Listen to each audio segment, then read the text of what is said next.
Okay, good morning, everybody. Before we get started, there will be a brief notice that the meeting is being recorded.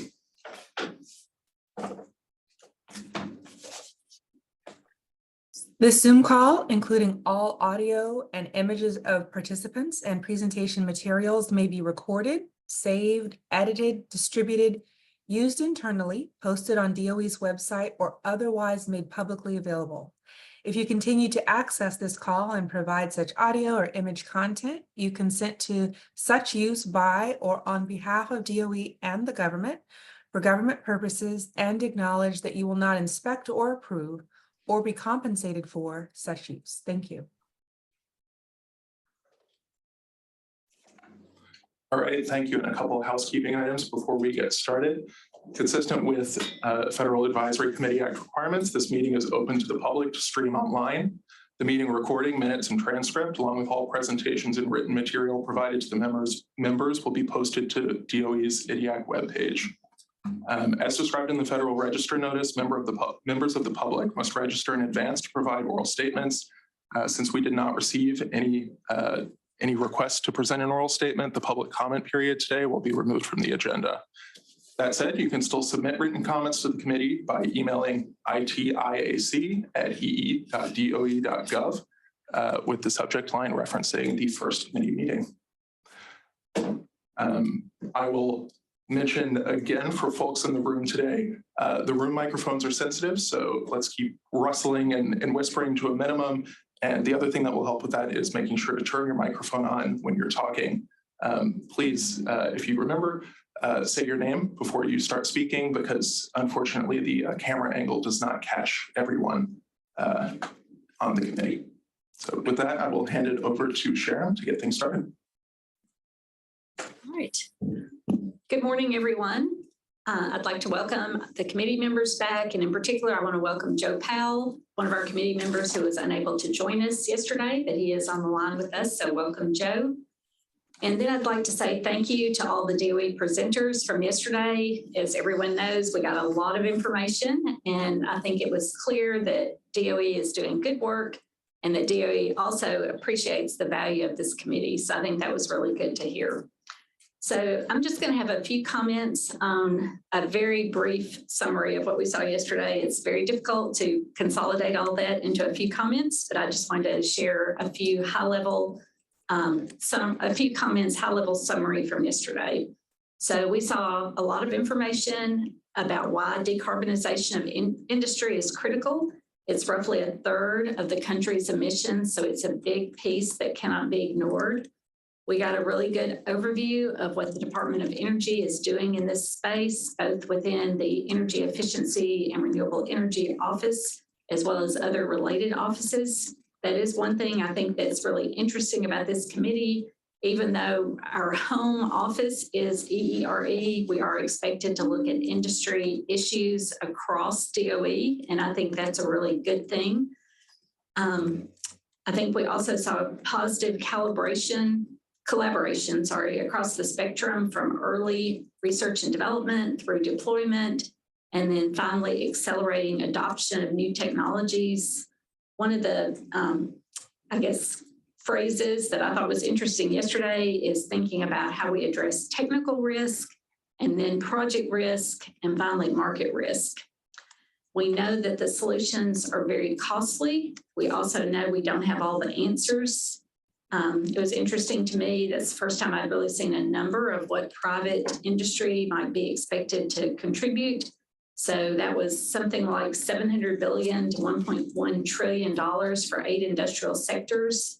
We know that DOE, one of their missions is to have a competitive industry within the US. And so that's something that is going to take a lot of work to try to figure out how do we do this and keep industry competitive. Another comment that stood out to me is that something like 60% of the reduction of greenhouse gas emissions will come from technologies that are not net positive. So, this is not something that's going to be easy for industry to adopt. There were a lot of good comments and questions in Mural. I don't know if everyone's had a chance to read all of those, but that will be summarized after this meeting. And so, know that those will not be lost. They'll be organized and provided in a different format later, or you're certainly welcome to look at all the mural comments anytime online as well. So another thing I heard yesterday, several people mentioned that we're at an inflection point. I think that's certainly true. If you look at CO2 emissions in the atmosphere, it's accelerating very quickly. We see a lot of evidence of the acceleration of climate change. We see that the government has taken the step of allocating more money than we've ever had in the past to address this problem. And another comment that I thought was particularly thought-provoking was we need to put a few eggs in the right baskets. So I think that's something that's going to require everyone's best judgment and insight to try to figure out, where do we concentrate our efforts? Because we know it's a big problem. We probably can't pursue every possible option. We need to figure out which ones are really worth further look. So that's my summary from yesterday. For today, as I mentioned at the end of the day yesterday, this is when we really get started on the committee work. And so you heard yesterday that one of the things we're expected to do is provide a report to Congress. So I hope by the end of today, we'll have a plan for how we're going to do that. I did have one question yesterday about what kind of assistance is available to help us. So I'm going to ask Zach if he'll address that question. Yep, absolutely. Thanks, Sharon. So the committee has committee staff available to them. That's me as the designated federal officer. That is also many of the people who have helped make this meeting happen. So we have federal employees who will help kind of facilitate between you all and DOE as you have questions that you need answers to and want more information.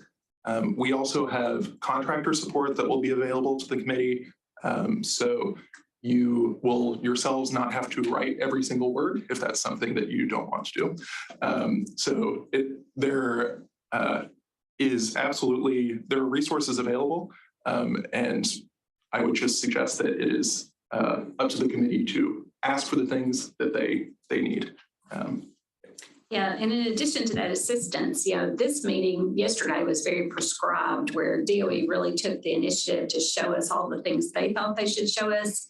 But in future meetings, it'll be up to us to say what information do we need. And so that's something else to think about. So I think Zach's comment about, that we need to ask for what we need, that can cover assistance, information, probably lots of things.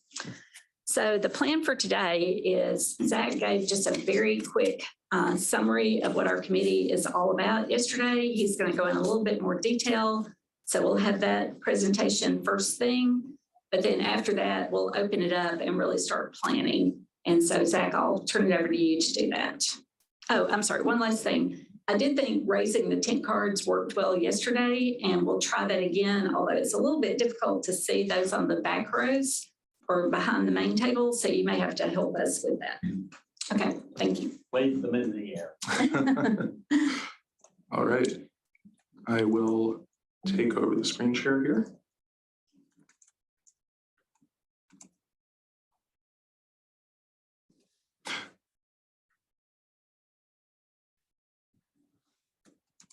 All right, so thanks, Sharon. As mentioned, we're going to go into a little more depth in what Congress asked the committee to do when it was created. There is, in the folders in front of you, there is material, the full unabridged text to support all of this, and in my slides, there'll be references to that text. But you'll have, maybe do this first, and then I'll go over what you have in your folder.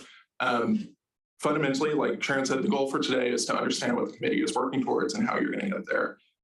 So in my slides, I have a summary of your duties, the DOE program that you're meant to offer feedback to, the unabridged list of technology focus areas for the committee, the request for you to develop a strategic plan, and the request for you to develop reports. We also then in the afternoon have, sorry, not in the afternoon, after this first section, we have a series of draft material that Sharon asked us to prepare that we can use as kind of straw men for feedback, just depending on how the committee wants to proceed with figuring these questions out. There is a separate mural board for today, so really appreciate everybody's engagement with that yesterday. There were a lot of good comments there. So I believe we re-upped that email to you.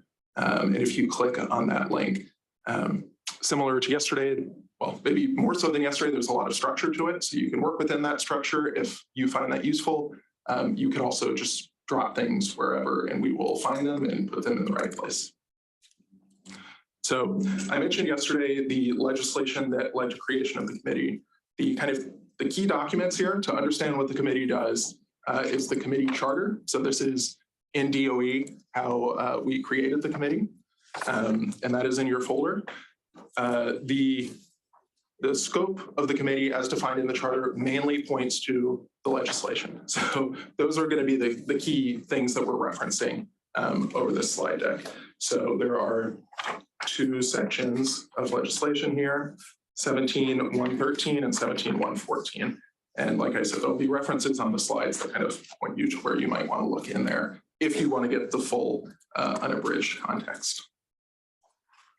Okay, so at a high level, requirements that are set out for the committee are that you meet at least 2 times a year at the call of the chair. Those meetings, well, so this is our first meeting. This counts as one for the year. Those meetings can be in person like today. They can be virtual meetings, but essentially a majority of the meeting, a majority of the committee, a quorum must meet together at least twice a year. The purpose of the committee as set out in the legislation is to advise the Secretary of Energy on the Industrial Emissions Reduction Technology Development Program. And we will talk about exactly how that is defined in a second. With regard to that program, you're asked to propose missions and goals. You're asked to advise on technologies within focus areas. And again, we will talk about those focus areas in a minute.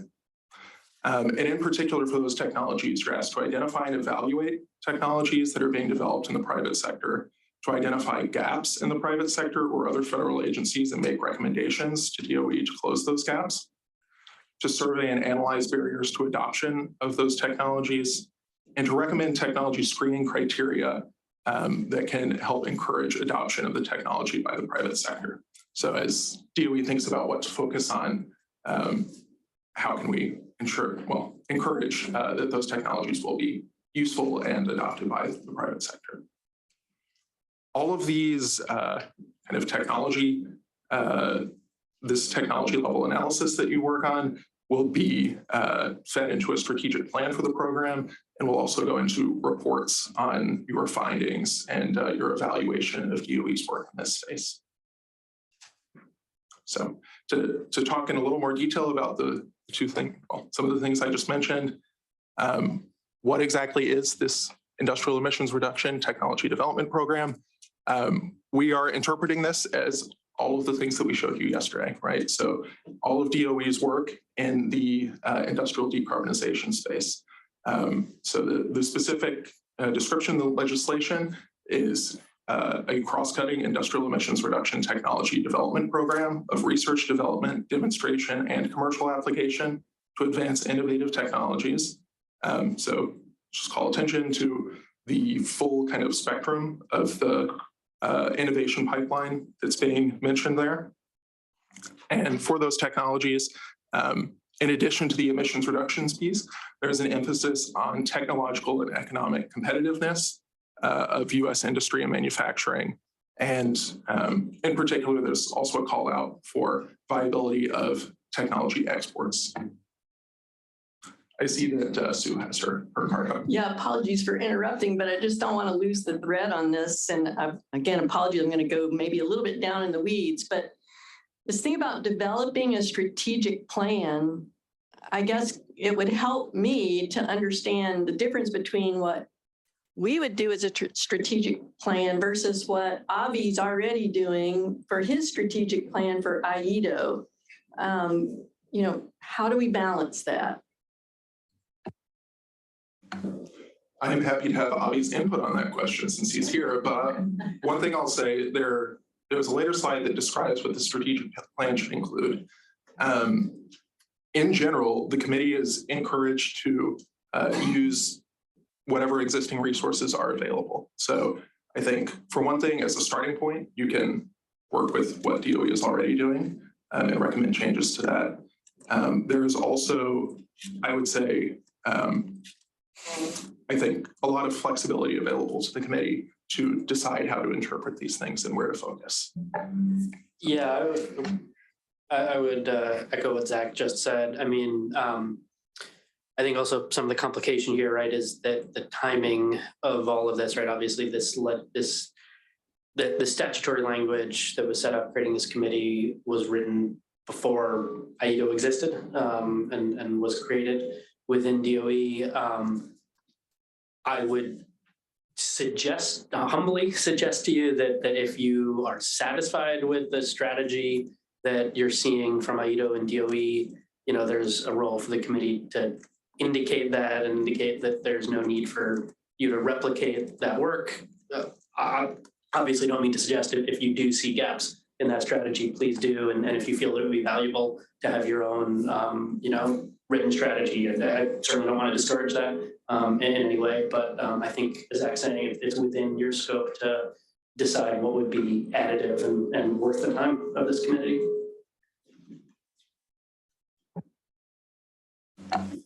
The other thing that we will talk about. Neil. Oh, I'm looking past that thing, but let me just quickly say before. Pretty sure. Yeah. The other thing that we will talk about as we scope out the work is that I think it certainly is an option that the strategic plan doesn't have to be its own standalone huge production, but can be part of the report and evaluation and can essentially reference the other work that the committee has to do anyway. Sorry, go ahead, Neil. So maybe to give a little color, and I think I've had this conversation with Avi. I was involved with the congressional offices and staff that actually drafted the statutory language in the Energy Act. And maybe a couple of things in terms of congressional intent that may be useful to guide this committee. When the Energy Act was drafted in 2020, we were in a situation where we were concerned on the Hill that the industrial programs at DOE could potentially be under threat in a future adversarial administration. And the intent here was to be able to bridge between administrations so that if you had a hostile administration, they could not basically shut the programs down. And we needed, our Congress indicated that they needed some entity to confirm that the department is doing what was within that congressional intent. So I think that's an important framing here, that it's not necessarily, and I think to Avi's comment, it's not necessarily where DOE and their work is today, but where it could be in the future. So we have a chance, we have an opportunity, and I view this, and I don't know how general counsel views this, the audience for this committee is not DOE alone. It is also the Congress, which actually passed the Energy Act and was signed into law. So we have an opportunity to speak to Congress on whether directions at DOE are consistent with what, in our best judgment, represents the best interest of the U.S.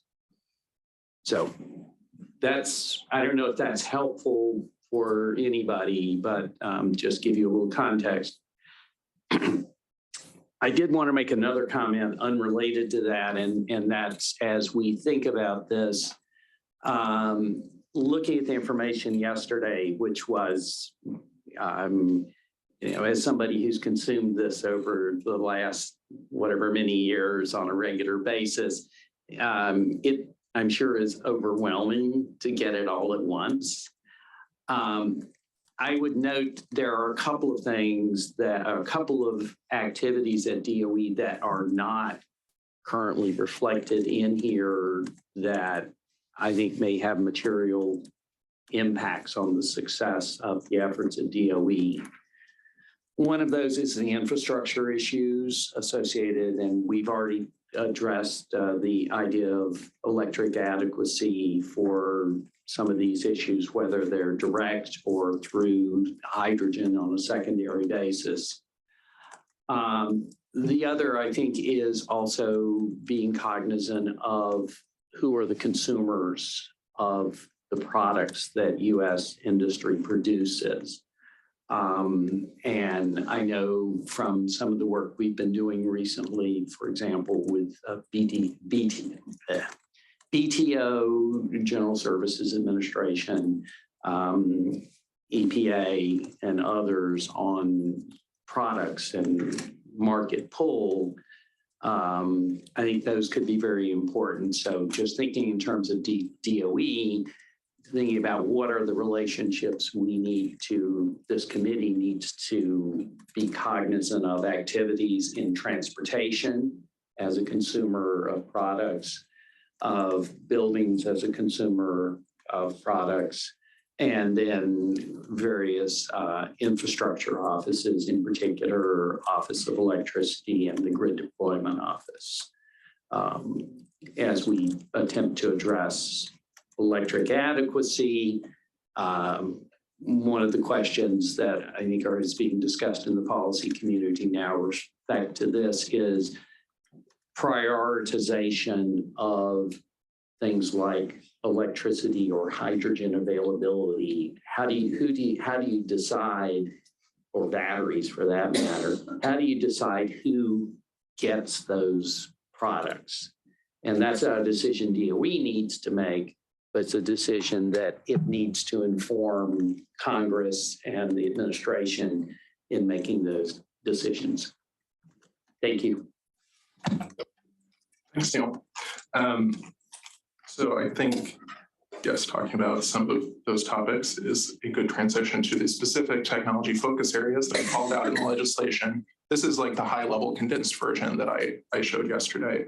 But to put up the full text, which is in your printed out material as well, just to reference this. And as I go through, I think something to keep in mind is actually that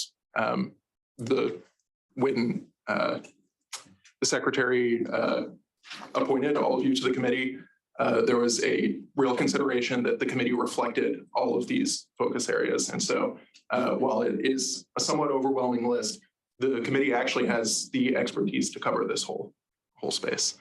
So I will not read every word, but we'll just point out. So there's a very long list focused on industrial production processes. And that includes calling out specific industries, like we discussed yesterday, metals, cement, glass, pulp and paper, ceramics. There's a call out specifically for process heating and technologies to decarbonize process heat. A call out of the chemicals industry and in particular sustainable chemistry. Smart manufacturing, digital manufacturing, data analytics, et cetera. There is a call out for thinking about sustainability and minimizing negative environmental impacts of manufacturing. And this includes some circular economy aspects here, as well as energy efficiency. There is, so moving down to the other high-level areas, alternative materials that produce fewer emissions during production, so a life cycle emissions focus, and specifically calling out building materials, lightweight materials, and critical materials. Liquid and gaseous fuels, heavy-duty transportation, carbon capture. There is a bit of a blank check here that DOE can add to the list. We, at this point, have not added to the list of things that we're asking you for. On one of the later slides, you'll see that you also are given, the committee is given the power to add and remove things from this list as well. And then finally, there's a call out for high performance computing and modeling. that cuts across all of those other areas that were just mentioned. So how those can be used to advance technologies across that spectrum. I see Subodh has his hand up. Yeah, I had a question on these 5 key sectors that were selected and discussed, cement and concrete and iron and steel, food, beverage, chemical, and forest products. So my question is that list pretty set in quote unquote concrete to reflect the realities of what's happening in American manufacturing industries, especially in the metal sector? So the 2 questions. First, can that be amended or changed or added? For example, a year ago, you only had cement. And now we added cement, concrete, and asphalt to reflect the reality on the ground. And then you had chemicals. Now you added chemicals and fuel. So I have similar thoughts reflected of what's happening in the metal industry, and I just wanted to know if there's a way to discuss that or amend it or add it or supplement it to reflect what's happening in the US. Yeah. So the committee has authority to change this list however they see fit. And that is something that can be discussed later today as we talk about where the committee wants to focus their work. Okay, thank you. So to talk specifically about the strategic plan, one thing I will note is that there's actually not a time frame specified for when the committee needs to deliver this strategic plan, unlike some of the other deliverables. That's all I'll note there. The committee, so the purpose of the strategic plan to set forward the plan for achieving the goals of the program. So we mentioned what those specific, the industrial emissions reduction technology program, what the goals were of that program. And there are a few specific things that are called out to be included in the strategic plan. So near and long-term qualitative and quantitative objectives for all of those focus areas that we just talked about. I think to Avi's point and the question earlier, this is something that we are absolutely doing with our current strategic plans, and something that we prioritize in our determining technology priorities. So within that, research, development, demonstration, and commercial application objectives, timeframes for achieving those objectives, the role of the federal government, investment by the federal government as compared to the private sector, public and private costs of achieving those objectives, and the economic and employment impact on the US. There's a mention again of global cost competitiveness, and also, like I mentioned earlier, the directive to leverage existing roadmaps. So again, one of the important, I think, points we wanted to get across yesterday was not to absorb every single piece of information, but to reassure you that you are not starting from nothing, right? There's already a lot of material out there. Yeah, Kathy.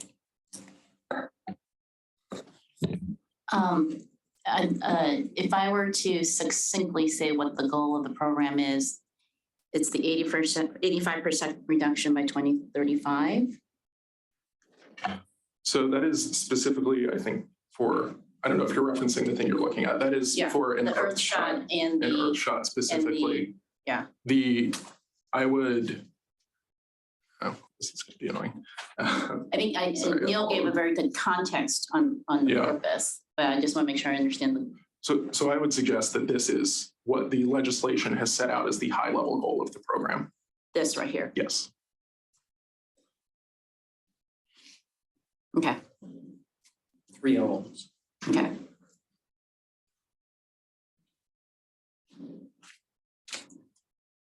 If I can add to Kathy. Mm-hmm. Yeah.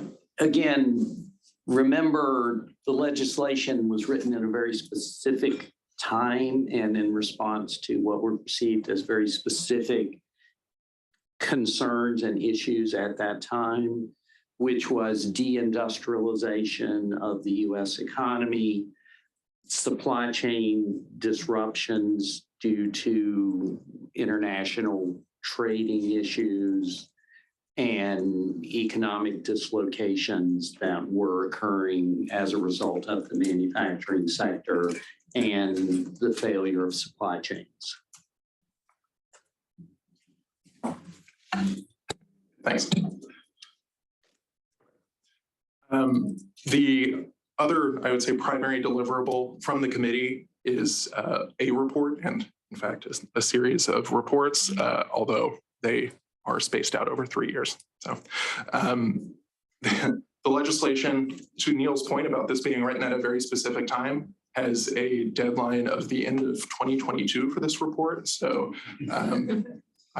apologies to everyone that you have already blown that deadline, but that was as a nature of the process of creating the committee, that it took an extended period. So I think a topic for discussion today will be the timeline for producing the report. After the first report is completed, the legislation asks that the committee produce a report every 3 years, and on the same general topic each time. The report goes first to the Secretary of Energy and then is delivered to Congress. So two main areas that are the focus of the report: advising on technologies. So this is similar to a lot of the things that we already talked about around those technology focus areas. I'll, I guess, just point out the last bullet on this that says recommend changes to focus areas if necessary. So this is your authorization and encouragement to think about if those are the right priorities for the committee. And then the committee is also asked to evaluate DOE's work in those areas. So the progress specifically with regard to the strategic plan is called out, but also just general progress in R&D activities and against the goals that DOE has laid out. So yeah, that is the last slide of this overview material. So we can kind of pause here. I'll turn it back over to Sharon. I will maybe note, I think Joe and Avi and I are here to answer questions you have for us, but absolutely, as we've already seen some, a lot of this is up to the committee to decide how you want to proceed. And so I am happy to answer questions on what I understand to be the legal scope of what the committee can do, but beyond that, it's up to the committee to decide where they want to focus. Thanks, Zach. A quick question regarding the scope. So there's a lot of focus on technologies, clearly. It's right there in the committee title. I'm wondering about, particularly demand reduction is something we discussed yesterday as being an important wedge that's probably not nearly fully tapped in the US. And that might ripple into things like building standards, design practices, knowledge sharing and so forth. I'm guessing those are within the purview of the committee if we decide. So they're not necessarily technology oriented, but they're a lever that could lead to substantial reductions and may be enabled by technologies, but not technology deployment per se. Maybe Zach, I can quickly say something about that. I think that's an important point, Eric. And I'll say that in DOE, I think we have a fairly broad understanding of what we mean when we talk about technologies. And I think that has to do, excuse me, obviously both with, development of technologies, but implementation of technologies is when we talk about kind of how DOE is works and how we scope our programs, implementation of technologies and analysis that we can provide to inform how technologies are implemented in a wide variety of markets is something we regularly consider, I would say, within scope of technology development in DOE.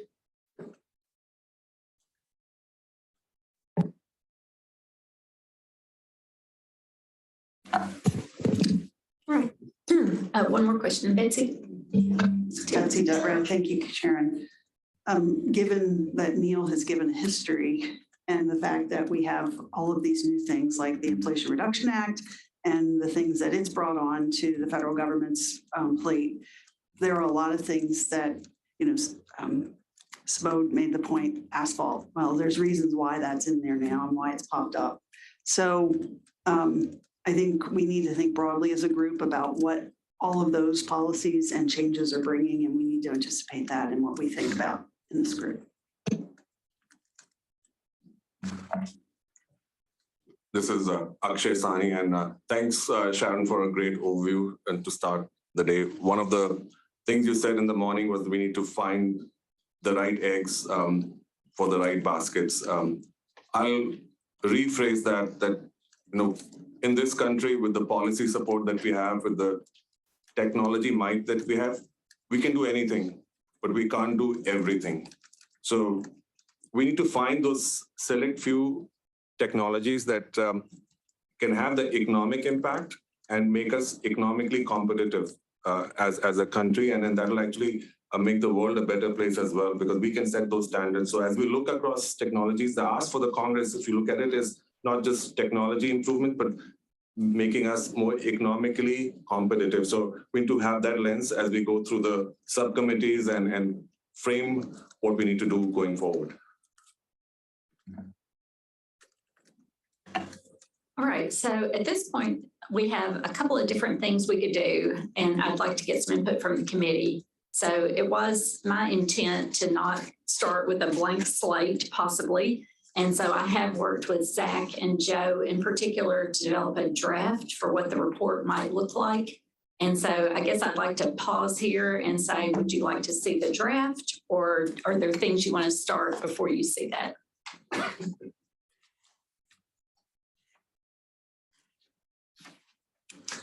You're talking about this outline. Yes, okay, Sorry, well, it's in your not the materials. draft, but it's outline. Okay, sorry. Draft outline, I'm sorry, I should have said that. Okay, any objections to starting there, Akshay? Well, it's not Not an an objection. objection. It's that what does good look like for us after 2 years? I think it'll be good to get everyone's perspective, those who want to share that this draft report is good, but what is the vision of success for this illustrious group that we have here? Jeff? Yeah, similar to Akshay's comment, I guess. So I did look at the outline, and then within each section, let's just say chemicals. DOE has a liftoff report about technologies that can decarbonize chemicals, and we don't want to rewrite that report. It's a quality report. So, and similar for other sections. So I guess the question is, we saw all this stuff yesterday about the different programs, and then there's specific projects within each program that DOE will fund. So what's useful here? Would it be to provide guidelines that help DOE with selecting which technologies in each program, which chemicals technologies should be chosen as opposed to which other chemical technologies? Or do we also saw the relative budgeting sizes of different offices and programs. Can we suggest reallocating between those? Let's scale up Office A and down Office B, or is that too high level? Can you answer that, Zach or Avi? I mean, I think, yes, I think it's up to you. That doesn't strike me as outside of the scope. It's up to you all if that's something you think would be useful for you to cover. Yeah. Eric? Eric Mastinet. Just quickly to play on Akshay's suggestion, I think it would be very helpful. I would humbly suggest that, as we go into this process, we think about a rubric. So, are we looking for maybe technologies that have X megatons of potential savings that could be deployed by, a certain time frame where the U.S. is uniquely poised to accelerate its competitiveness, that fill strategic gaps in existing programs. I think if we approach it that way, we think about what we want to achieve, then we'll be better equipped to decide on where to place our eggs. And it'll be very strategic in that way. And I think a lot of that is probably implied in the outline that's already there, but I think we could do ourselves and the DOE and the nation a lot of good if we strategically think upfront about what kind of opportunities are we really searching for and how do we measure those so that our recommendations are very, very sharply focused. I think that's a good comment. One other comment I'd make is, when I've looked at the committee and I think about we're going to prepare a report for Congress, what I don't want to happen is a report that we just send to Congress and it just goes on a shelf somewhere and isn't used. So I don't know if anyone has any insight about how to make it, where it is more meaningful and where we see that it really gets attention. So, Sue. Well, apologies for jumping in before some of my other colleagues, but I want to follow up on that point. So first of all, my question is, according to the charter that we see here, we report to the Secretary of Energy, but you keep talking about a report to Congress. So can you guys help me understand better? Well, I will say, strictly speaking in the legislation, your report goes to the Secretary of Energy and then the Secretary sends it to Congress. Okay. So your report, as the committee approves it, will end up with Congress. There is a 60-day window in there where it is only with DOE before it goes to Congress. Okay. All right. That helps. Thank you. Anna. I was very last. There Yeah, were- I think Oh, sorry. That's okay. It's hard to. Yeah. But I do want to build on your point and maybe something that Neil raised. I think that there's a real opportunity to try and consolidate some durable political coalitions around this agenda. And I think I'm sure we'll get into the weeds on the different technologies, but I think alongside that, if we can hold as an objective the idea that we can as a group identify, like, here are the 10 things, the 8 things, the 5 things that are these like mega opportunities. And even if we get, 75% of them right, we can have this transformational impact. And to really, tell that story. I see it in your outline, the imperative and opportunity for industrial decarbonization, but that could mean like 2 paragraphs or a page, or it could mean like a real focal point. And I think just that storytelling from the perspective of the political support for this agenda, I think is a real opportunity for us. Just before we get to more questions, I'd like to just comment on the draft agenda or draft outline. That really is parallel to the industrial decarbonization roadmap that DOE has developed. So as we talked, Joe and Zach and I, we felt like there was a lot of good work that had gone into that. I think I at least saw some nods around the room when we talked about it. And so that was part of the idea, is to not reinvent the wheel, but be able to just have a document that would be parallel to a document that DOE has already developed. So I don't know if you recognize that, but I just wanted to let everyone know that's what it is. And I think I'll also just mention to a point that's been brought up a couple of times, it is kind of deliberately high level enough that you can imagine how all of those items could be in here somewhere, but it doesn't call everything out specifically. So that's up for you all to figure out how to make that happen. And to Sasha's point, what should be 2 paragraphs and what should be 2 pages and what should be a chapter and so on. Abigail? Yeah, on the kind of comment again on kind of where the report is going, as a DOE document, but then going to Congress. And I think I put this in the mural yesterday as a question of how much we want to include that is more currently under DOE authority, that DOE has the ability to change in order to, improve on the things that we may find and, get at the goals that we're looking for, versus what DOE cannot do right now because of limitations that Congress would have to act on. And I believe that it would make sense to include both those things in the report and be very clear about when we're talking about one thing versus another. And I think having that piece on the things that would be helpful for Congress to, give DOE the authority to do would be a good, action call to Congress so that this doesn't just sit, on the shelf. But I don't know if others have thoughts on including both of those things or not. And I think funding is a key part of that as well, which, I mean, it sounds like from one of the slides you showed, Zach, like kind of funding was called out specifically. And I think that doesn't necessarily mean just like within the existing pots of money, where do we, shift, but, potentially saying, actually, there needs to be more money in this pot. And that's more of a Congress than a DOE kind of ask. Makes a lot of sense to me, and I saw several nods and thumbs up around the room, so. I believe Neil is the earliest person to have raised. Neil, sorry, it's very hard to. Yeah, I'm gonna determine try to his keep first, closer track. Thank you. Okay, Neil. I want to follow up on Akshay's sort of comment and concur with him. And it goes back to the comment about the number of eggs or the number of baskets and the number of eggs. And to the point that Sasha and Abigail were just making earlier, I see there are two audiences here. I see there's a audience within DOE, and then there is this congressional audience as well. So I think there are two things that I would suggest in terms of the outcomes that Akshay was asking for. The first is, what does this committee think are the priorities? And that's an allocations question for DOE. Where do you allocate finite effort?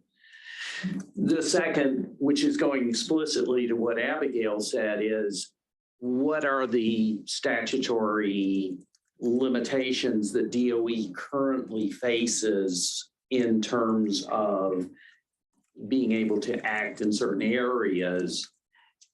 And that can be framed without being advocacy in saying that.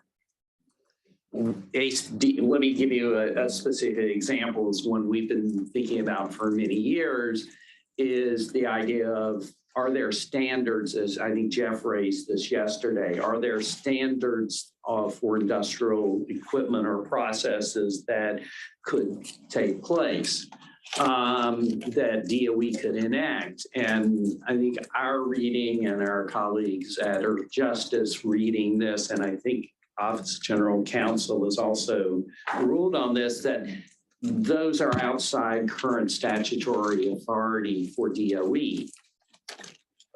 Are they good things? Potentially, yes, they are good things. But, that would be one of those places where, in essence, DOE would have to expand efforts beyond sort of what the existing statutory authority, current and congressional intent guides them in.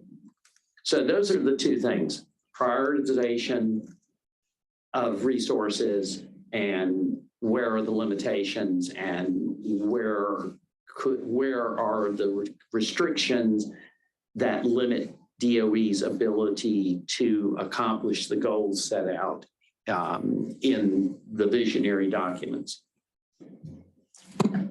Anna? That's okay.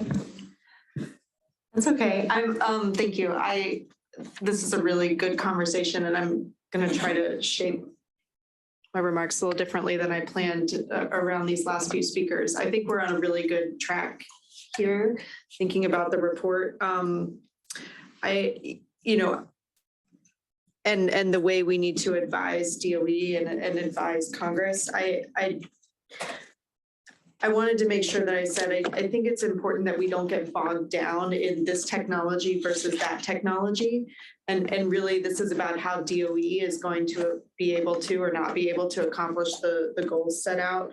So, I think Neil just laid out, kind of two great buckets. The friendly amendment I would make is or maybe says more specific way of how DOE is not able to do this is what are the practices or policies within the various DOE programs that are working really well or are not working. I mean, we heard from so many different offices yesterday, and each one is a little different. And I know that they're talking to each other, but how much are they really talking to each other? And I think that there's some cross-pollination that may be important for us to take a look at. I think we saw that Joe Powell might have raised his hand online. Joe, did you have a question? Yes, I was wondering how much we are going to align with the industrial decarbonization roadmap, which had refining as one of the categories. So in terms of ease of use, were we going to try to align with their 5 categories and lumping, or are we going to open it up to a different set of the industrial sectors?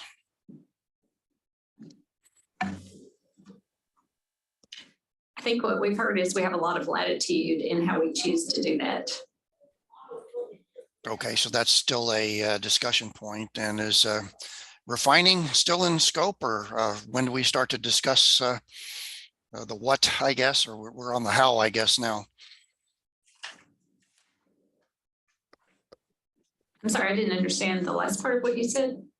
Yeah, is petroleum refining in scope as well? Or I guess right now we're discussing how we're going about it, and later we'll decide the actual categories and the what. Yes, I think that's correct. So more general thoughts on how we're going to approach this, and then we will delve into specifics as well. All righty, thank you. And I think there's no reason to think we could not include petroleum refining. Okay. Let's see, Sue. Yeah, thanks. I sort of brought this up yesterday, and I'll just bring it up one more time. You know, this problem is so big that I don't think DOE can necessarily do it all by itself. And so there are these opportunities out of the Department of Commerce, for example, which really thinks about this in terms of economic development and how to enable industry to move forward. We did say yesterday that we wanted to keep the focus on DOE, and I agree with that. It's a big problem, but at the same time, just a gentle reminder that we might want to consider how we facilitate the whole of government and, you know, not just DOE. I guess my reaction to that, although I'd be interested to hear what Zach and Avi have to say, that I don't know, do we have the knowledge or the authority to look beyond DOE? That seems, not that it's not something that would be useful, but is it within our scope? I mean, I would say that the scope is to advise the Secretary of Energy. So obviously more of a focus that would imply on DOE activities and others. I think the extent to which DOE engages and interacts with other agencies, I don't see any reason why that wouldn't be in scope of this report. And while we obviously can set it up as the agenda of this meeting, I don't see any reason why in future meetings we couldn't facilitate conversations with other agencies as well. Thank you, Avi. Sure, question. Sorry. Quick reaction. Sorry. It's okay. If you look at sort of the perspective of the roadmap, it is, what does the country need to do to decarbonize the industrial sector? And certainly we're leaning into technology and innovation, which is the purview of DOE. But this committee has that opportunity to make those recommendations and use the perspective of the goal. And I think to Akshay's comment, where are we trying to get? And that is net zero by 2050. And with that, driving force, what does the industrial sector look like? What do we need to get there? And the audience can then, we think we're very large, in very big terms, big scale, big perspective of this report, it can provide that foundation that is not just limited to DOE. The country needs to do certain things to get there. Of course, there's a certain perspective that we start with, but giving that goal in mind, recommendations that come out of that can make a difference in the future in legislative language, in appropriations, in all types of things. So I think that's keep the goal in mind to start with. Thank you, Joe. Sridhar, I think had a comment. I don't know. I think my mic's not working. There, thanks. So in terms of these eggs in the basket. To me, it seems like, the biggest unprecedented opportunity and maybe risk is all these enormous opportunities you have in OSET, MESC, and LPO that we haven't had maybe for a long time before, right? And the risk of kind of investing in the wrong thing there is enormous, as opposed to, a multi-topic 4 or something like that. To me, it'd be really interesting to understand better how those decisions are made, like based on why are we selecting certain projects versus others. And also, how are we tracking the progress of those? Because those are one-time investments, right? We can't make those again.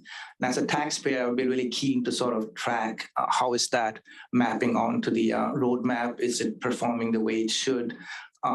It requires a certain level of scrutiny that I think is beyond any other project. So to me, that's an important point. Okay. Betsy.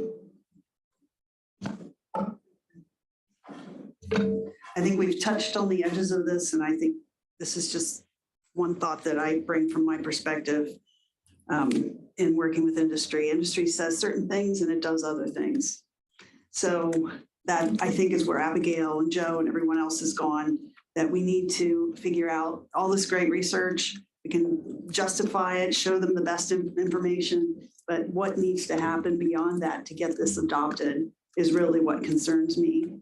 So I'm supportive of ideas that in this report that get to those points, getting it adopted. There's no point in doing any of this if nobody's going to use it.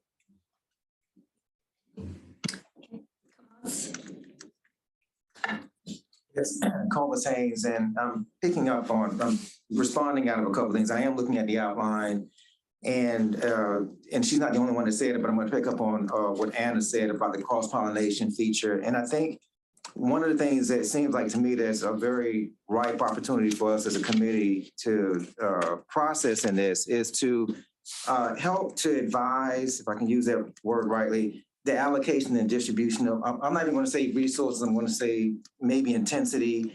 And I say that because, again, we talked about leverage. That's another metaphor we've been using. And to me, I think there's, even when I look at the outline, I see the different sectors, but I think we need to add to that, yes, address these different sectors independently, but look to see how they feed into one another, especially those propagating effects of technology development. I'll give you an example. Yesterday, we heard 2 shots, right? Two of the shots. One Joe gave about the heat shot, another was on chemical and fuels. And when I listened to heat, I think I heard 3 areas, and one of them seemed like it could be very well fed into by what was being done in the chemical fuel shot, right? Like alternative clean fuels. And that was actually one of the 3 call outs for heat. So I think we really have to be very deliberate. And not to say, again, it's not already being done. I know there's crosstalk, but I think maybe with an objective set of eyes, really as a committee, try to look for opportunities where we can say, okay, where should we prioritize? And by the way, there is good redundancy. It's good to see some redundancy to a certain extent, but of course, there can be bad redundancy as well. And so I think as we look at the different areas and we say that, okay, in this particular topic, actually, we might want to we might advise even more attention be placed there, because if you address this issue in this industrial sector, it could readily be adapted to address 2 other sectors that are having similar challenges. So we look for those propagating effects, and based upon that, we still give each area an independent review, but we also try to give some counsel or make sure we're informed. Maybe we're not as informed as we should be about the level of crosstalk that's already happening. But I do think that these can't be independent silos that we just, in full parallel assess and call out independent of each other. There's too much cross-pollination, propagating effects that I think we miss out on if we don't look for that. Thank you. Abigail?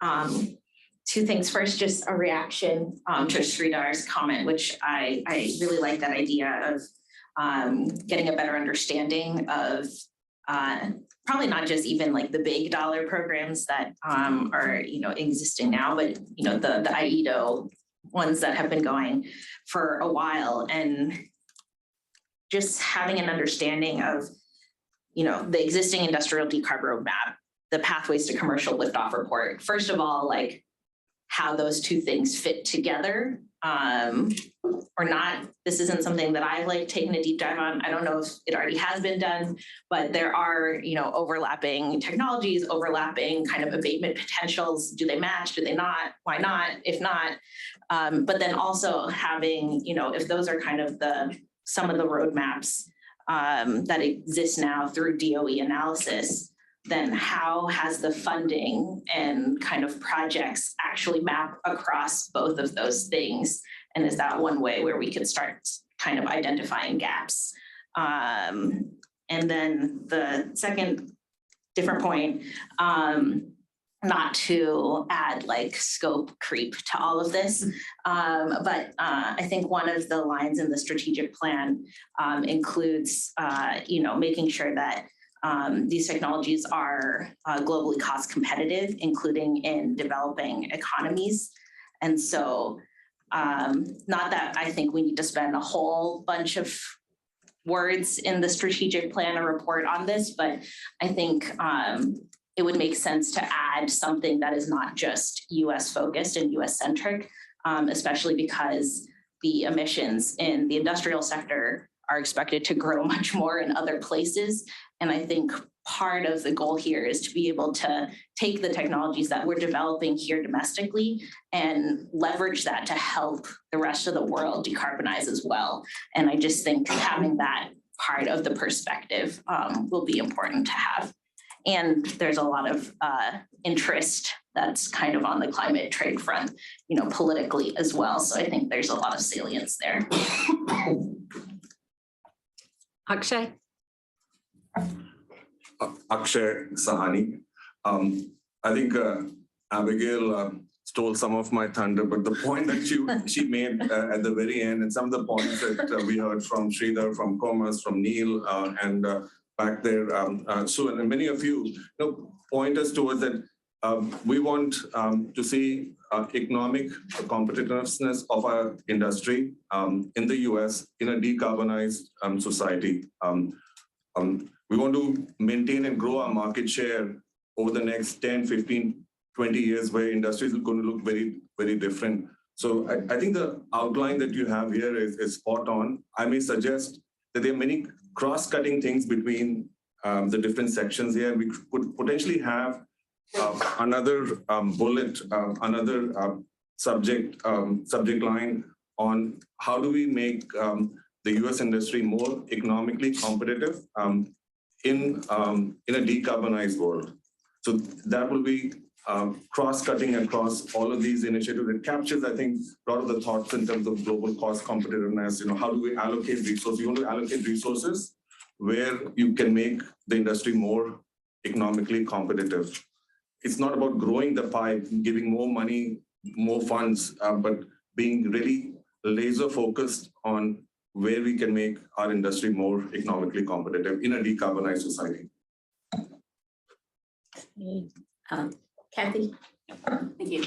Kathy Choi.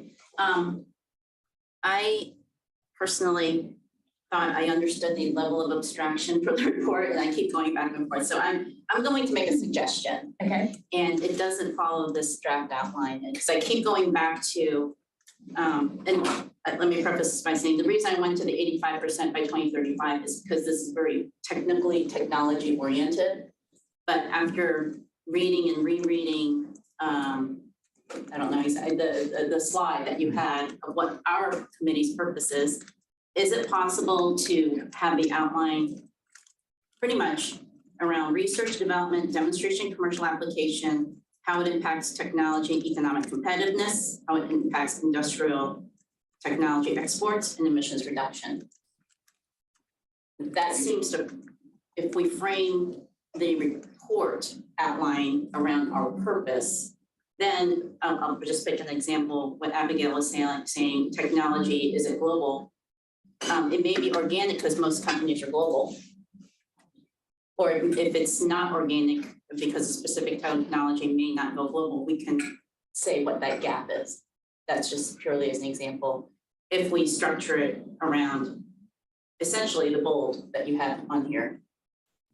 Zach. So that's just a suggestion for a primary.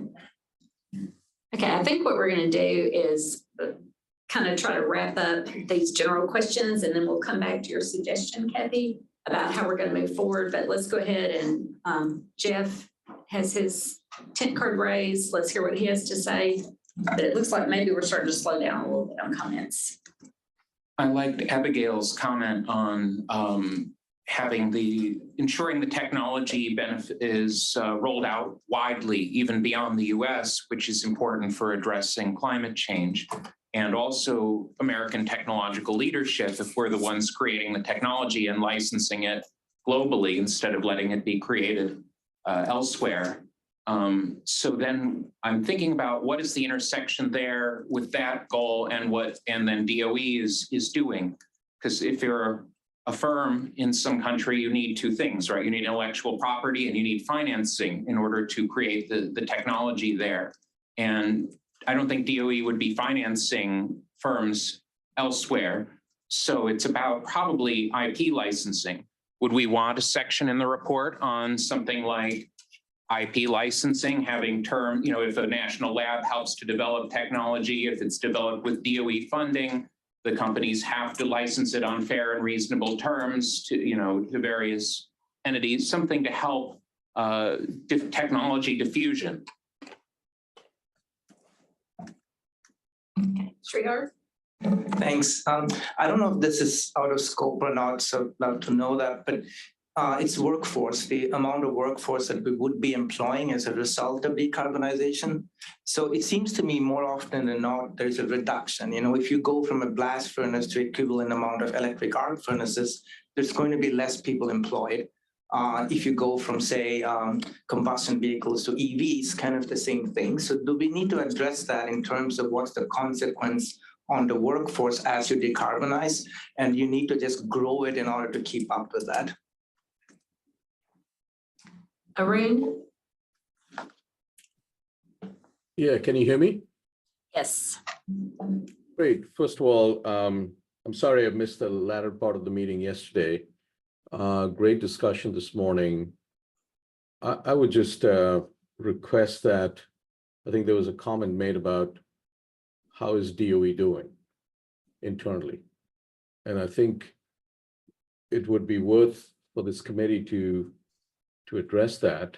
There are lots of pockets of excellence within DOE, but whether they're coordinating or not is something that the secretary might want to know that, as well as the Congress.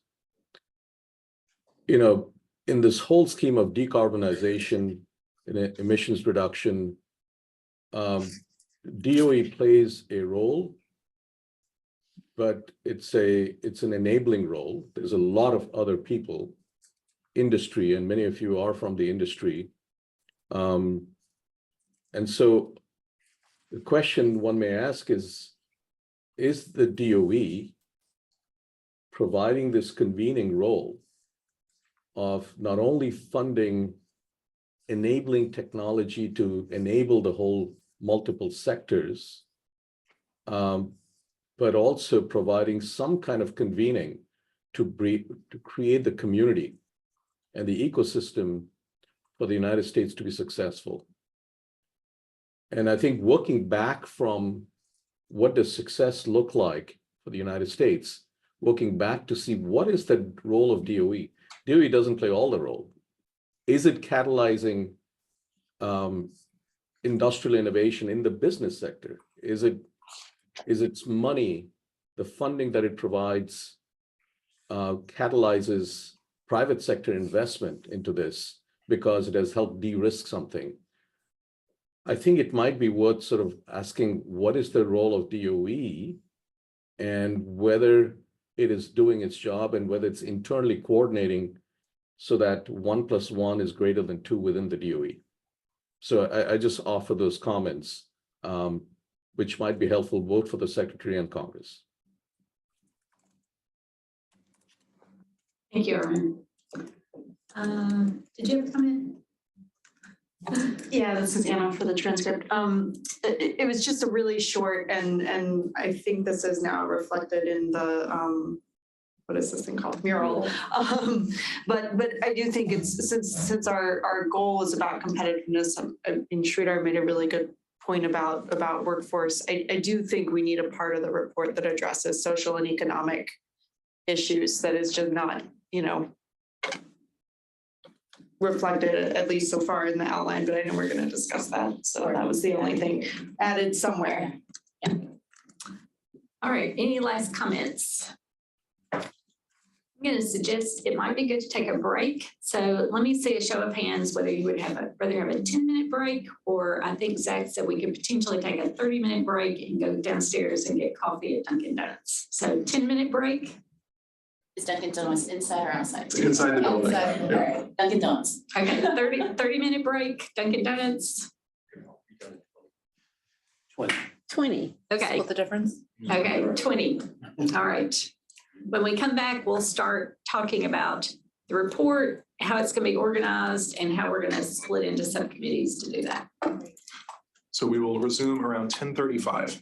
Thank you.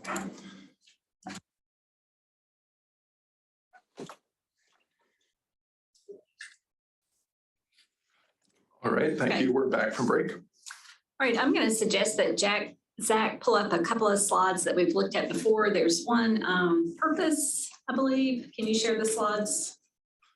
Are you thinking of this one? Yes. Okay. Oops, I'm not sharing my screen. That would help. Okay. So I think we've had really good discussion before the break. I want to thank everybody for being engaged and providing some really good thought-provoking comments. But I thought before we dive in again, maybe it's good now that we've had all that discussion, just to go back and look at a couple of these slides. So, here's are the advice on technologies. And then the other slide, I'm trying to remember. So can you go to the, oh, sorry, thank you. Zach has. And there's one that Kathy was referring to. Yeah, let's go to that slide. Thank you. Okay, so before the break, Kathy made a suggestion that we might potentially structure the report with these categories. Just as a quick aside, as we've looked at it, there may be overlap, it seems like, between technologies and emissions reduction, although I guess really the first one's more competitiveness. So, one thought that I'm opening up to suggestions here is we could take this as sort of three major buckets and then potentially take pieces of the draft outline that's in your packet and fold it into that if we want to, respond in the report with these three major categories, or I'm open to other ideas for how we might structure this. So we have this as one proposal, aligning with the decarbonization roadmap as another proposal, or there's some combination, or open to other ideas. So let me ask for some feedback on that. Akshay? Akshay Sani, I think this, the elements here need to be incorporated in the final report, whether we incorporate your draft report here or parts of this in your draft report. One of those two would be viable, but also like to add, Anna had a point on the social impact, even though it's not required here. I would suggest that along with economic competitiveness, we have a section on economic competitiveness and social impact.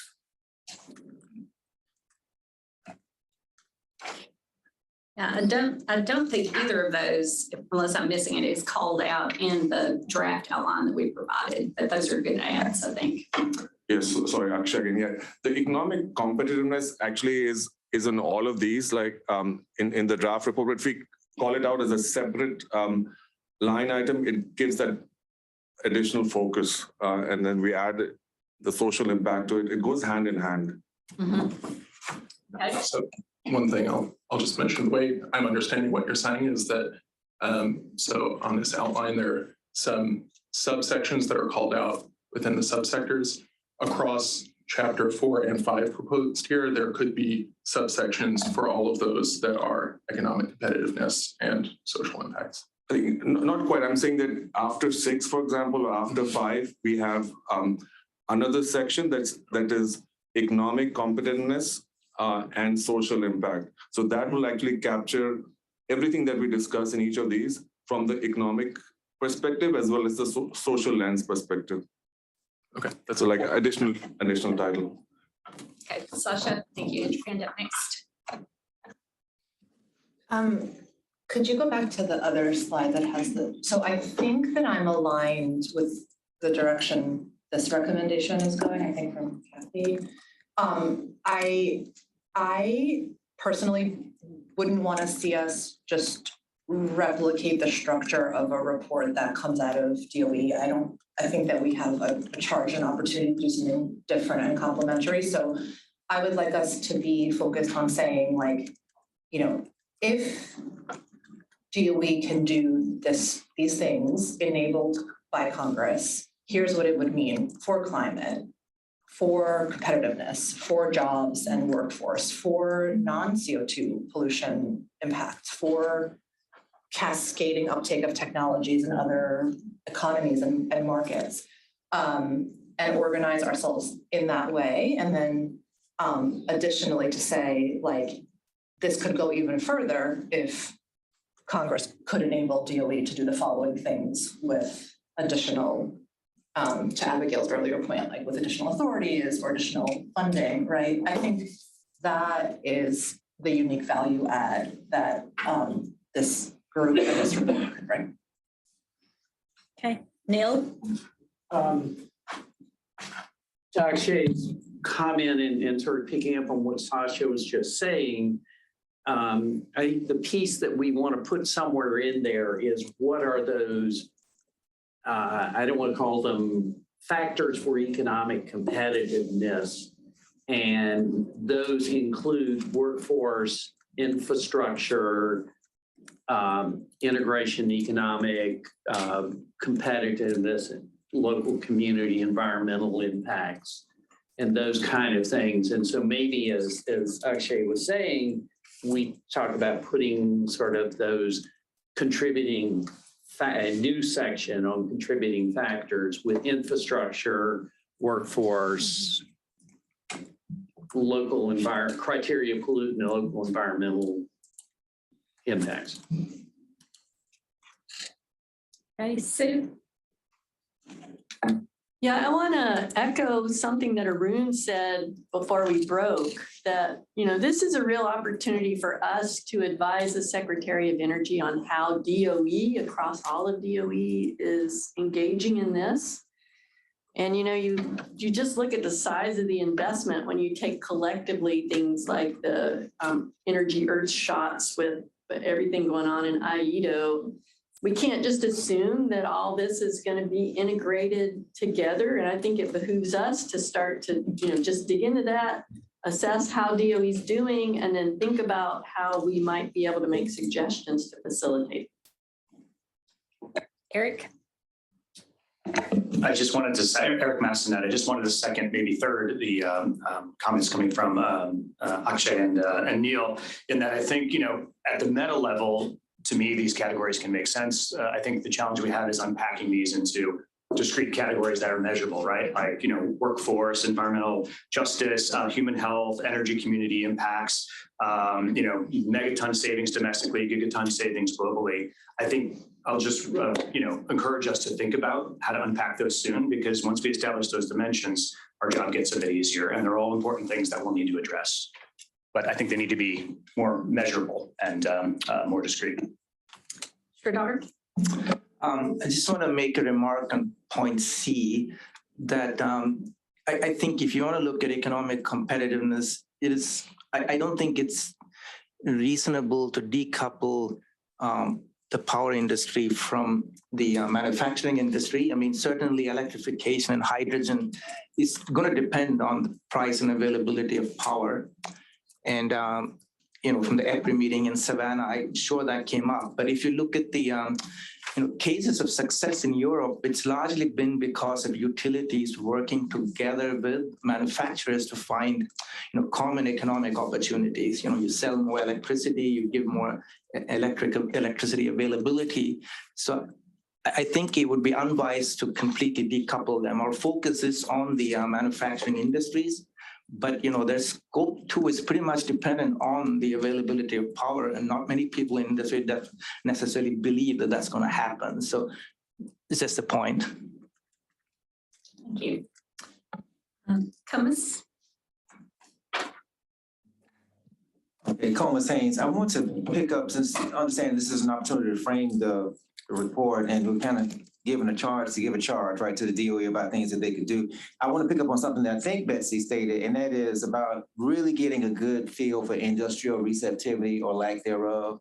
And I don't know if that's something DOE or anybody's already doing, but in front of the cameras, and I'm not even saying disingenuously, people are going to put their best foot forward, saying they're all for it, they agree with climate change, and I think there's sincerity there, but when you really talk about truly adopting this, whatever way we can facilitate some candid, non-threatening feedback from industry about what their real pain points are. Is it some would love to be the first adopter, some can't at all see themselves being the first adopter, but if there's some kind of way that we could advise to really capture that in the best way possible, I think that goes a long way, because like Sasha said, we can do something differently here. And again, like I think Betsy and others have alluded to, we do want this to have effect as far as a real change. And ultimately, it's got to be receptive to it. And we need to see what the bottlenecks or the challenges are in that regard. Thank you. Joe? On the line?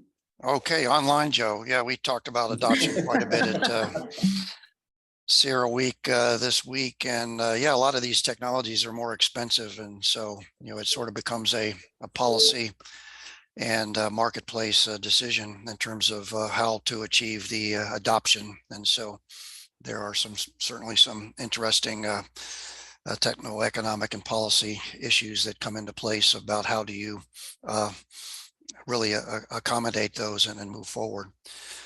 But I think in terms of structure, understanding the time frame of what period of time we're making the recommendation on, and then going back to the industrial decarbonization roadmap, which was sort of a short term. It was a look at what are our emissions today and how are we going to decarbonize them, but it didn't cover scope 3, and it really didn't talk about what's happening in the future.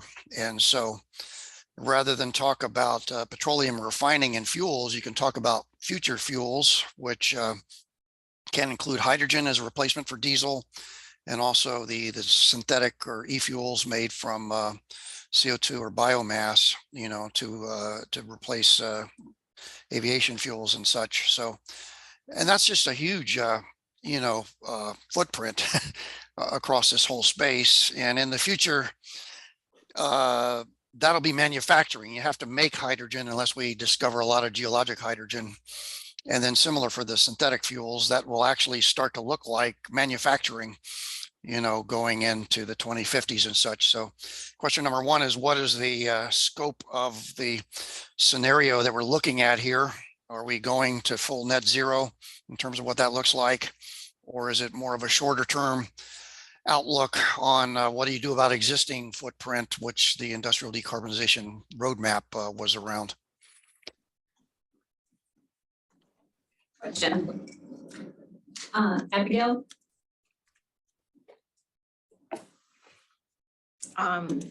First, I just wanted to agree with suggestions from several folks on adding a section that covers more of some of the broader purpose pieces there, and having that kind of live on its own outside of the kind of technology areas.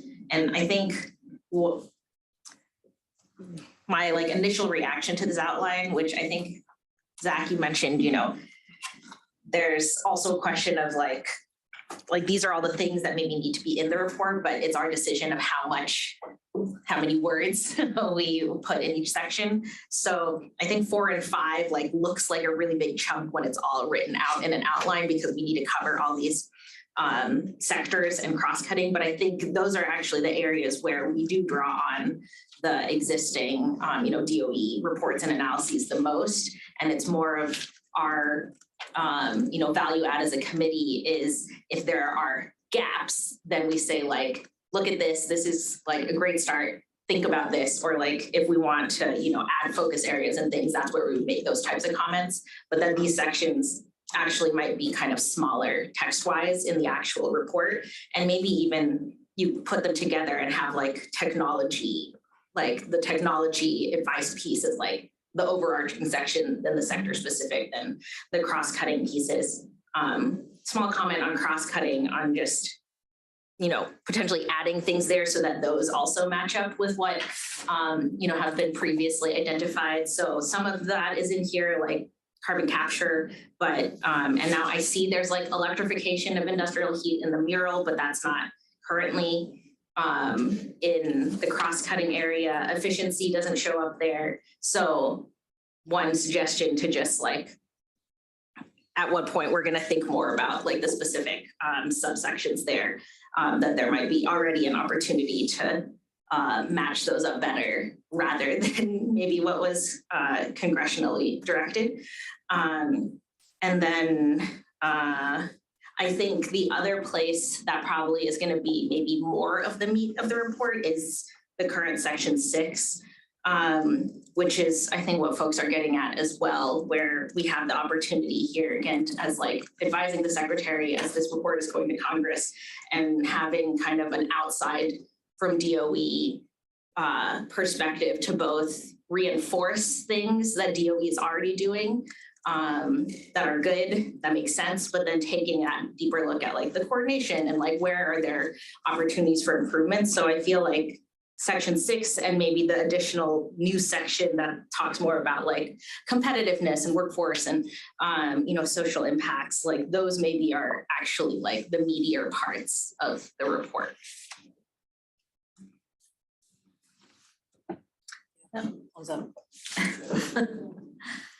All right, so Eric, Yeah. sorry.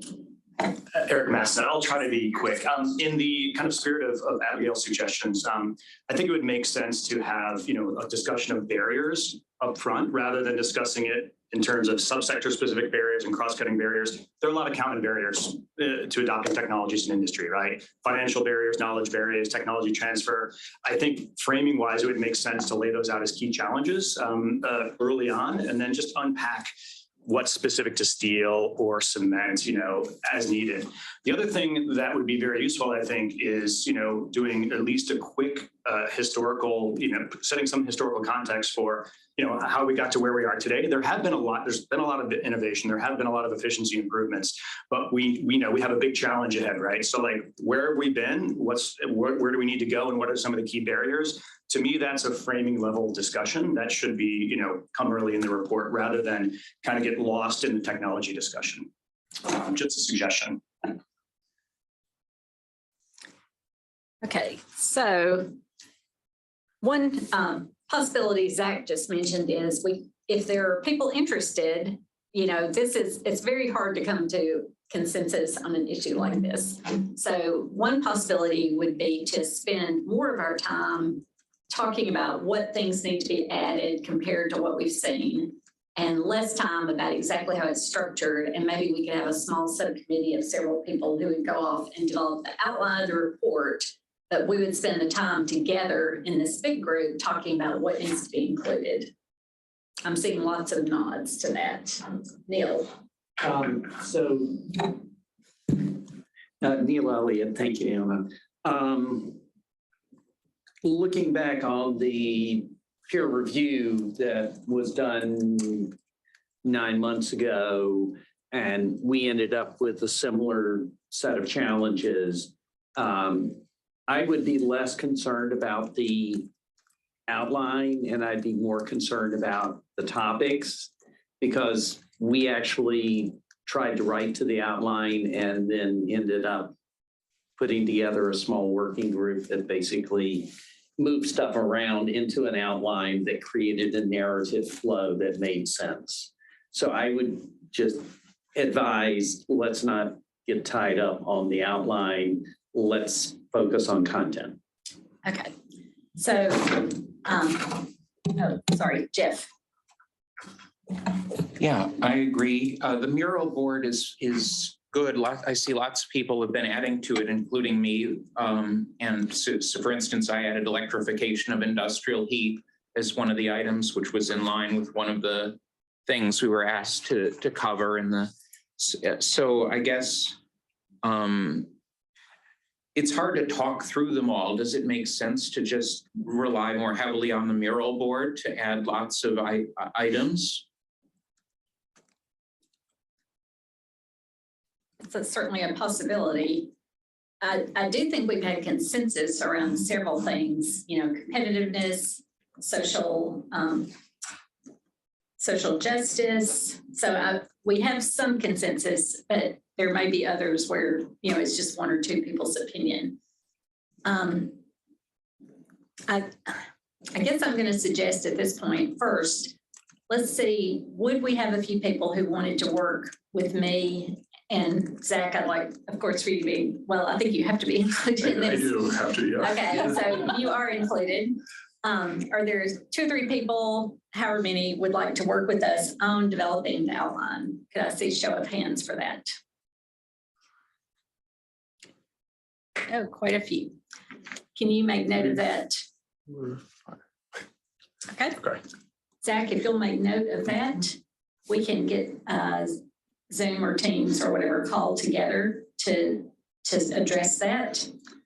I think what I'd like to do next is we did have a proposal and it's at the bottom of the list for possible subcommittees. So I'd like to have some discussion about your thoughts around the subcommittee division that we came up with. And, you know, I can already see there's probably something that's not there. We don't have competitiveness or social justice there unless it's captured in these other things. But, and there may be something on the mural board. I haven't really been able to watch the mural board very well. Are there other suggestions for subcommittees?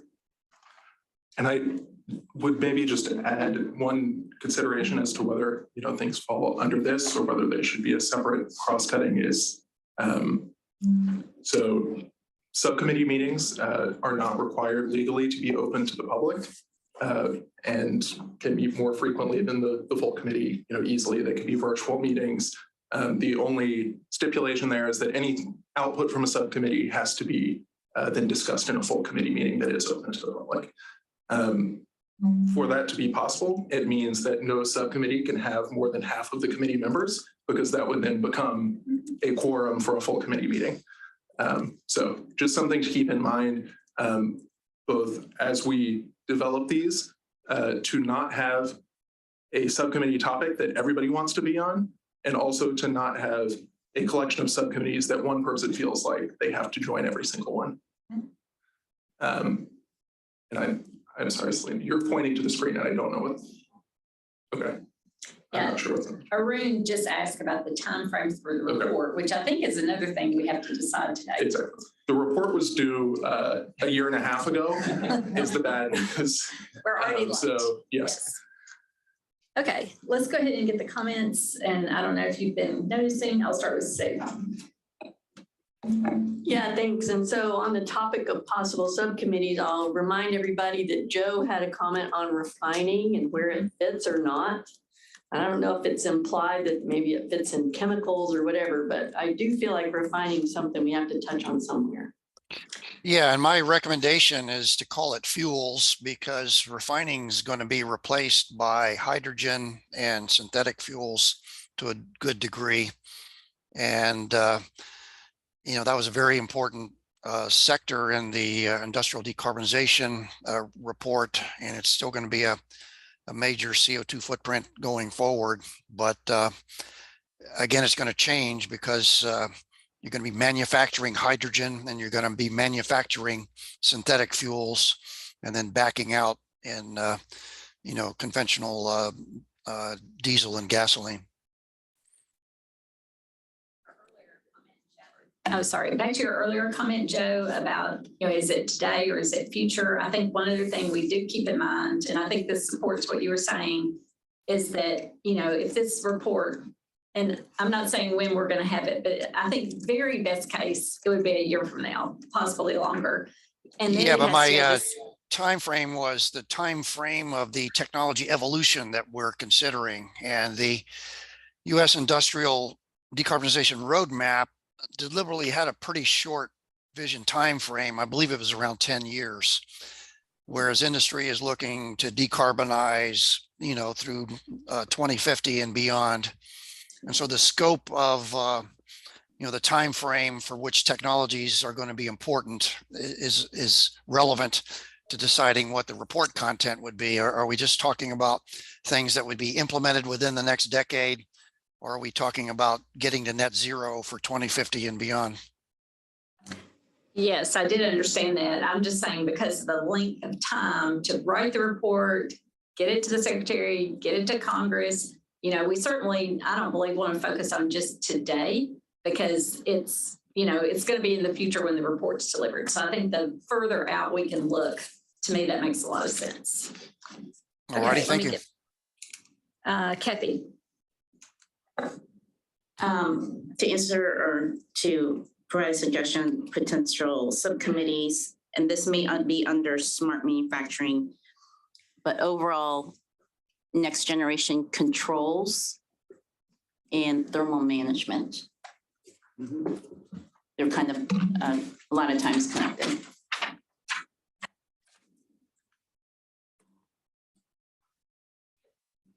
Sasha.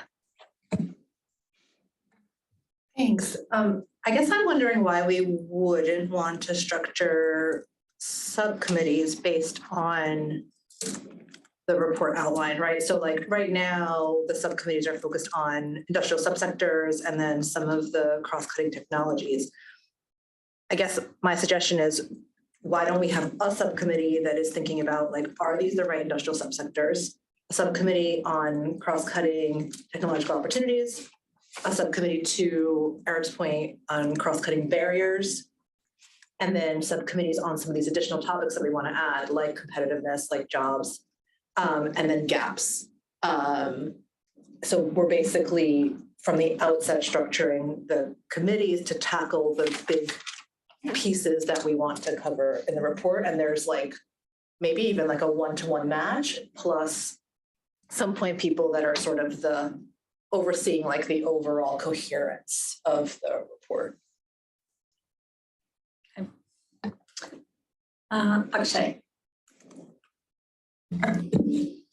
If you go last, then your points are already covered. So actually, I was going to suggest something similar to Sasha, to align the committees with the frame of the report. I know that we go to reframe how the report would look like. I think one has to be a little careful because many of these will overlap.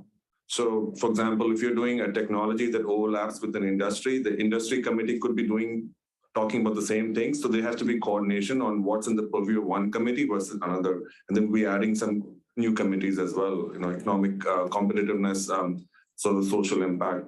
But I like Sasha's suggestion. Okay. Anna? I'll just say me too. That was largely my comment. Okay, Abigail.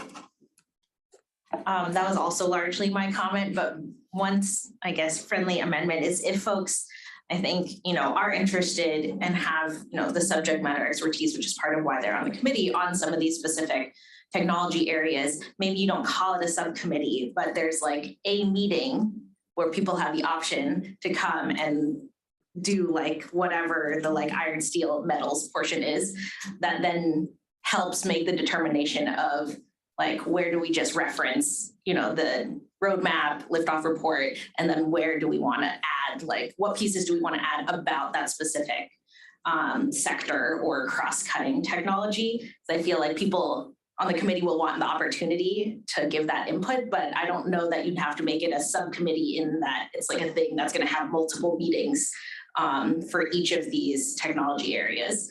And then maybe the standing subcommittee is the one that kind of like takes all of that after maybe just like one meeting for each of the areas and like starts to put that together into what, what makes sense is the report. And then the other standing subcommittees, as already mentioned, are like more aligned with what we're kind of going towards on the outline.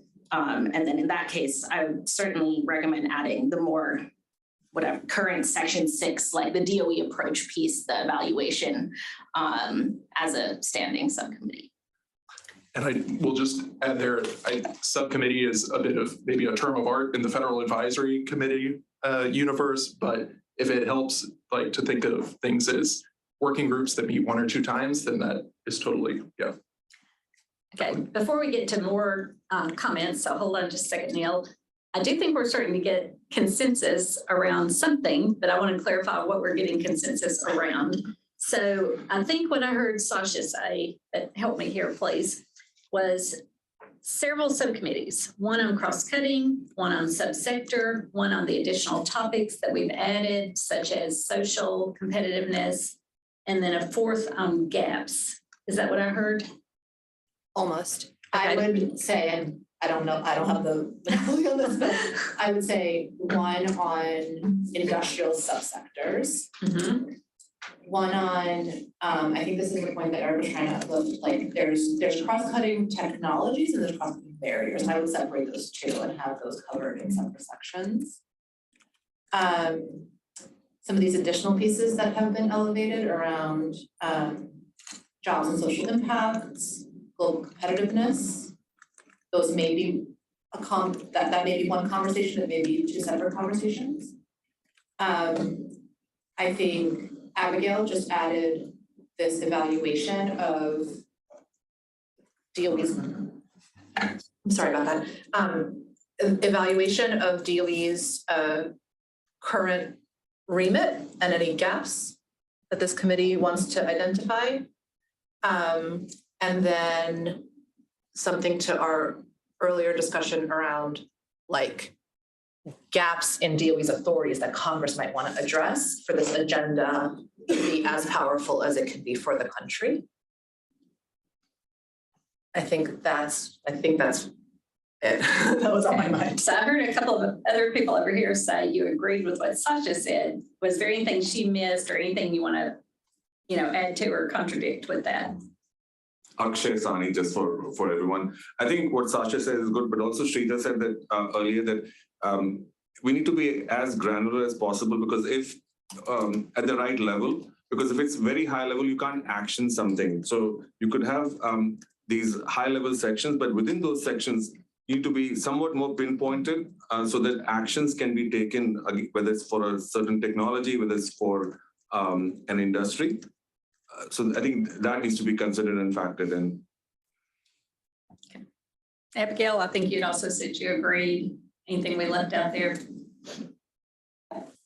Just maybe that the kind of what DOE can improve upon and like the additional authority DOE needs, like maybe that can be one committee, because there's probably like a lot of nuance there. So I think general like evaluation and like other could probably just be one.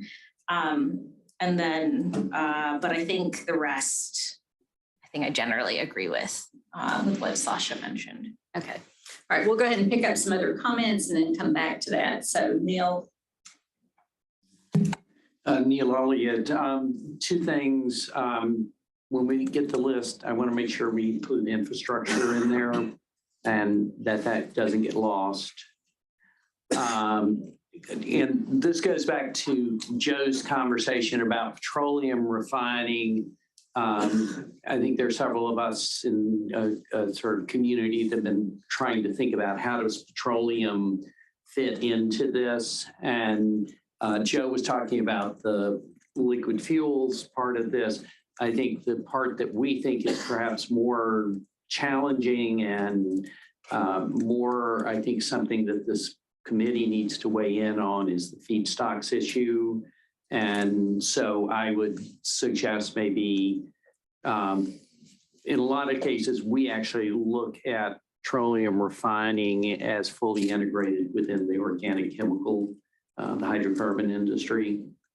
So just think about it that way. And but we can't not think about that issue. Yeah, so one on the topics, we kept looking in that direction, but one cross-cutting one might be workforce, just remind that. But then a comment or a question actually for Zach. So we generate a report. Is there some sort of review process that this has to go through? And then how do we work that into our timeline? Well, so, I mean, what is in the legislation is that the report will go to DOE for a 60-day period when DOE could develop a response to that report before it goes to Congress. That is my understanding of the extent of a formal review period. That's not a review, right? That's just a comment period. I don't know if Javi has anything to say, or Neil was nodding aggressively, so maybe they have comments. No, I think that's right, and we can get more clarity from GC on this, and Zach may know, but my understanding is that there's no review above this committee on what you put in the report. This is your report to write, and DOE will not edit it. Yeah, that's my understanding. Eric Massanet. Yeah, I agree. I think with all the subcommittee suggestions so far. One thing I also want to put out there, it kind of got a bit lost yesterday, but I think it's very important, is the upstream and downstream effects of industrial sector changes. So this office is, IEDO is doing a lot of work looking at life cycle. So for example, the materials that are produced can save energy elsewhere in the economy. Lightweight, advanced steels can reduce energy use irrespective of drivetrains and so forth. So I think, whether this is elevated to the level of the subcommittee or not, I think it's important to recognize in the report that, the way the industrial sector evolves could have really strong benefits, both upstream, less mining, that sort of thing, and downstream, the new materials going off into buildings and cars and wherever else, leading to savings there. So I think somehow we need to capture that. And it's just, a suggestion I have maybe for a subcommittee is, life cycle effects, or roll that into some subcommittee's charge. Okay, so we've had some help from someone capturing all this in mural. So I'm going to ask Zach to, oh, I'm sorry, we have one more hand up. So let's go ahead and then we'll come back. Okay, Coma Sains, and I think this is important too, to consider just the practicalities, and I'm thinking about what Abigail mentioned, and that is, as we plug into this, understanding that, in fact, we may be our own final review stop, right, in light of what was just shared. I think it will be important that as far as how we assign our assignments when there are areas or essentially portions of the report that we initially own, be it working groups or subcommittees. And then there might be some areas that we don't really quote unquote own, i.e. the primary responsible people for it. But based upon our collective areas and backgrounds, we somewhat spot check, right? We will not, no one person will be woven all throughout the report. That shouldn't happen. But at the same time, I'll speak for self. There may be two or a few areas that I initially co-own with some others as far as working group subcommittee. But then there may be some other areas of the report that maybe I could spot check based upon my background. So to me, that's two levels of assignment. And I think even as we're bringing this about, as this gets hashed out, I think it's going to be important for us to understand, okay, what should Eric be a co-owner of, what's the Sasha be spot checking with, of course, their feedback, and that'll help us to really get through this in an effective way. I think that makes sense. I would also anticipate once the report is finished, we would all have the opportunity to review and comment. Sridhar? Thanks. And just maybe a question whether this would be useful or not for Avi and Zach. But one thing I'm thinking of is DOE kind of administers 17 or so national labs, right? And to me, they represent capability that you build for a long time, and expertise and hardware and things like that. If there are gaps within the country for, say, demonstration or long-term capabilities that we want to build up that don't go away after a couple of years and stuff that may happen at universities and other places, are there critical capabilities or networks that we should be thinking of forming for industrial decarbonization, utilizing the 17 national labs? Is that some recommendation that would be useful from DOE's point of view?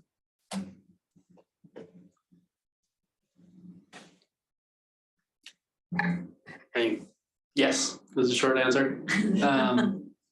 Yeah. right, Anna? I'm glad that this committee proposal's up on the screen. Sorry, and a microphone. Didn't go on. Yeah, there we go. I'm glad this proposal's up on the screen. I'm feeling a little unsettled about where we're landing on 3 and 4. I'm not sure what global competitiveness means. Or whether that's meant to be an economic competitiveness, and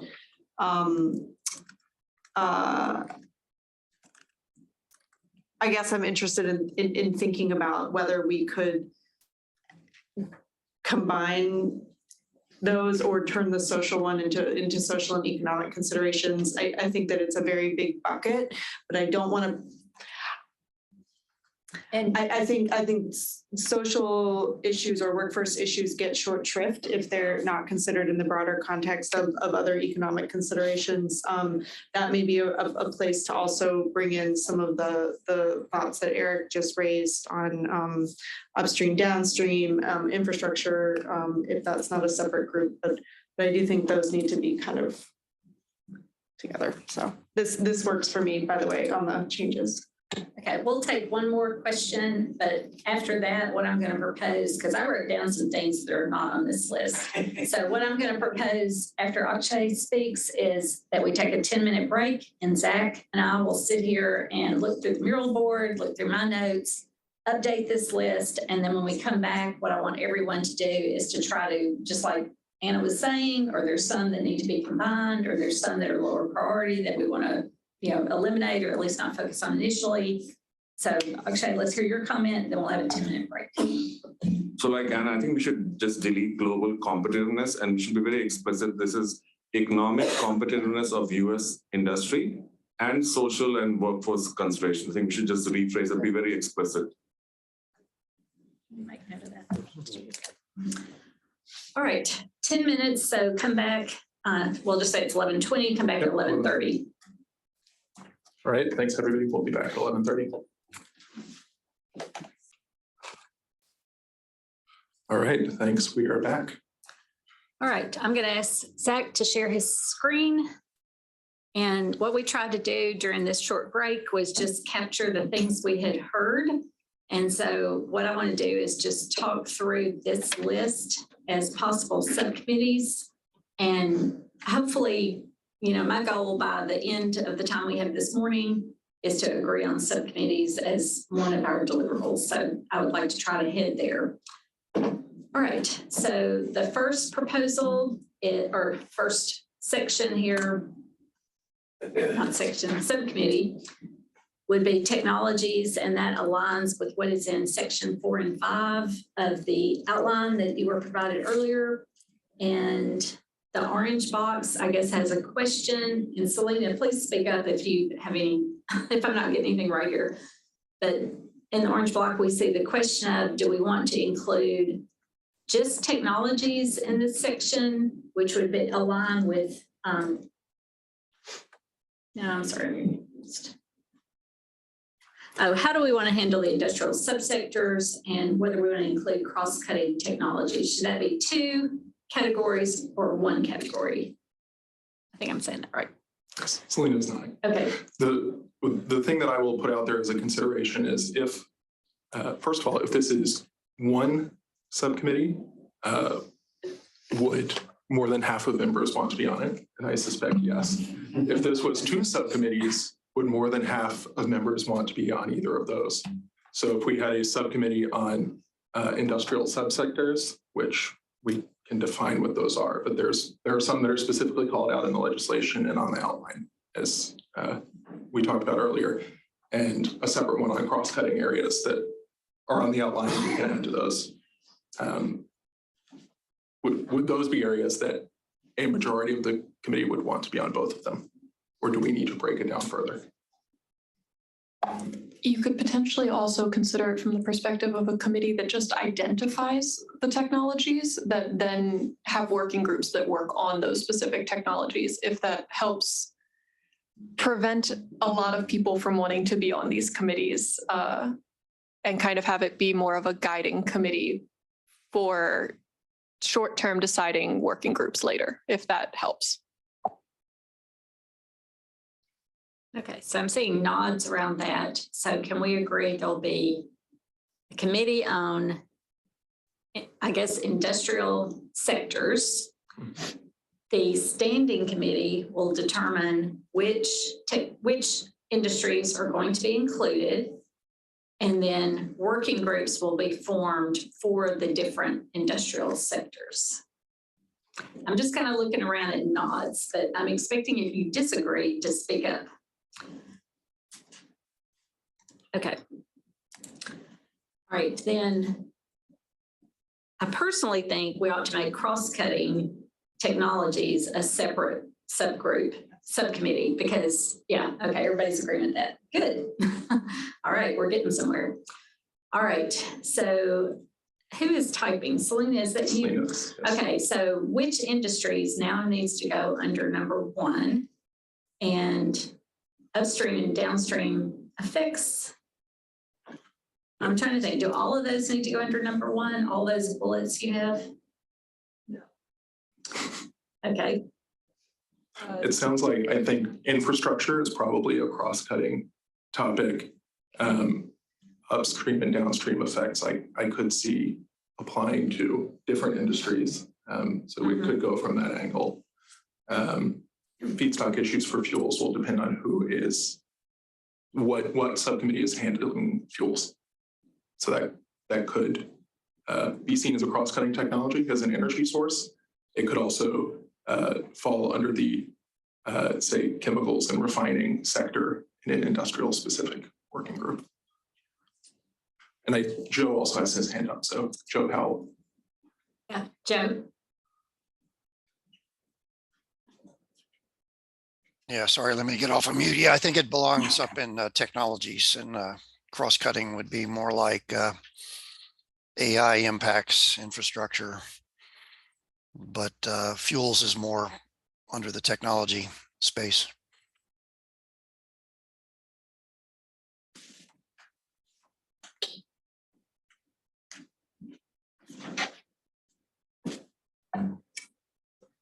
I'm sorry, what were you saying, Kathy? So I think in my mind, some of the most important cross-cutting stuff would be things for providing industrial heat, like electrification of heating processes, which are used across many industries.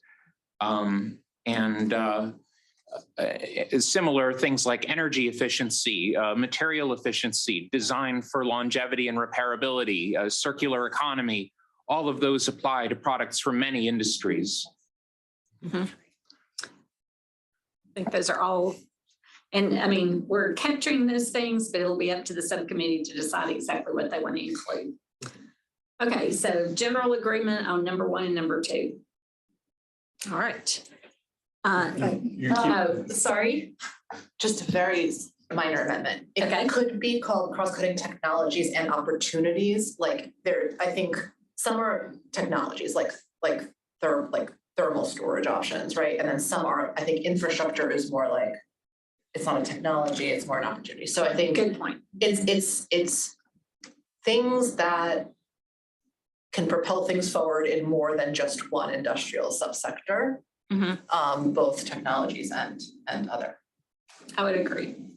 Yeah, I second that. The fuels is, to me, cross-cutting, because everyone needs a fuel. So. Okay. It's an issue of, right, use of fuels versus production of fuels. So those could, it could appear in both. Yeah. Okay, any other comments on 1 and 2?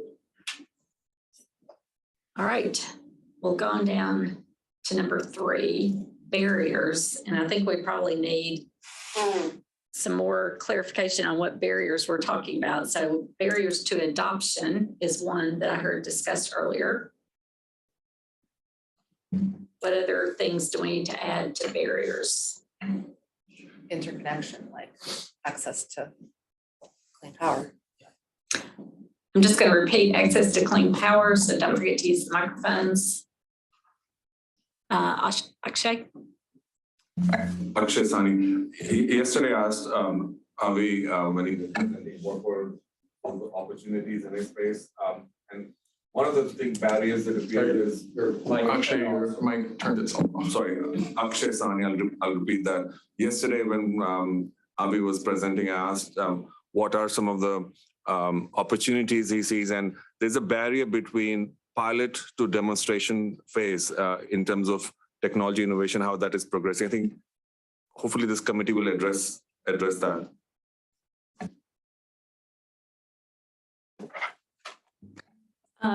Barriers to the actual technology where applied R&D can help. Neil? Neil Elliott, Workforce. We do have a separate workforce section, so do we want to include it there or here? I think the question of workforce versus workforce barriers is different. Example is TSMC is trying to stand up the chip fab in Arizona. They've delayed start by 18 to 24 months because of workforce adequacy. Talking to my friends at Intel, they're encountering the same problems in Ohio. I'm hearing from Hyundai Kia that they're having the same problems in Savannah. So I mean, just the adequacy of workforce to sort of Sasha's comment. I think Anna had a comment related to that. Yeah, I think maybe what you're getting at, Neil, is where it should live in the report. I do think it's worth having one workforce discussion in a subcommittee, if that makes sense. All right. So Selena, did you get that? Move workforce adequacy under number 4, please. All right, Kathy. I just to expound on actually pilot to demonstration to deployment, because that's the scale part. Right. Thank you. Eric. Joe. Eric Masson, just 2 quick notes on resources. I think, quick question for maybe Avi and Joe. There was a report that your office commissioned a few years ago looking into barriers to technology adoption. Isn't that right? So unpacking a lot of the different barriers to it, maybe just to efficiency, where we can kind of learn from the taxonomy and the categories. I think that's correct. If I recall, you may be speaking of, there was, I think, a report to Congress on barriers to uptake for efficiency. Yeah, it was dedicated. That might have been 5 or 6 years ago. So there are, yes, some other resources, and we can pull together for this committee, but upcoming workshop. So, with respect to the roadmap extension analysis that we have underway, we have announced this actually. So there is a workshop that will be held May 14 and 15 on our kind of follow-on to the roadmap work. We're referring to it as sort of this, pathways to net zero and the need for industrial improvements, where we're taking a very deep dive and getting feedback from stakeholders on barriers. And I've kind of highlighted this, but this work is also underway with respect to getting feedback through sectoral deep dives. So yes, I think what this committee will also see is data, that information, data, reactions from stakeholders across the board that we can share with this committee on deep things like that. Wonderful. And the second thing, that all sounds great. The second thing I'd like to point out is this is an opportunity to utilize IAC data and Better Plans data and really comment on the agency's ability to understand the barriers and to gather data on them, because for some of the programs, we get projection codes for the IAC and so forth. So anyway, those are 2 resources that can really help this barrier subcommittee. Joe, did you forget to put your hand down, or did you have another question?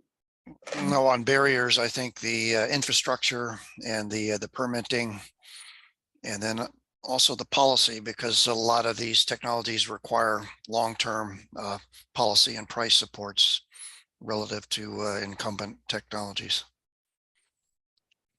So infrastructure kind of overlaps with the cross-cutting, but its lack of it is certainly a barrier. And permitting is a real problem. And yeah, the policy support. One other suggestion I'm going to make, I know we had people agree earlier to volunteer to participate in developing an outline. There are things like the barrier to technology where that might fit better in cross-cutting technologies, or at a minimum it needs to be defined so there's not overlap. So I'm going to suggest that we have this, we're not going to solve every problem today.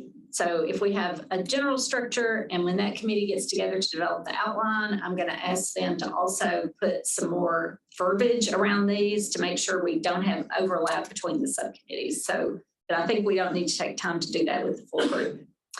Okay, with that, Comus? I think Abigail. Abigail, my first comment was related to what you just said, Sharon. So I think that's good to be able to do some of that finessing later. And then building off, I think what Joe mentioned, and maybe this fits under policy support, but more on like demand side, the market for the cleaner products, whether that policy or private sector uptake as well. I put like long-term offtake of clean goods under that bucket. Is that something that should be discussed in the context of economic competitiveness? Should it be discussed as a barrier? I guess the way I'm thinking about it as a barrier is that it's become a financing barrier for like a commercial facility that doesn't exist, but it probably also has relevance on the general kind of like economics. Yeah. Selena, if you would just go ahead and duplicate that under economic competitiveness, and that's when we'll decide where it fits best. All right, any last, Comus? Yes, and mine is just kind of a catch-all, because I think this is the part where we're coming closest to, again, what resonated with me, again, with what Betsy stated and others have agreed to, about really knowing what the challenge is with industry. So I'm kind of actually just wanting to double check before we move on. It seems like we have a pretty robust list here. Do we think it's capturing, and even those teasing out those insights that need to be understood or gathered regarding industry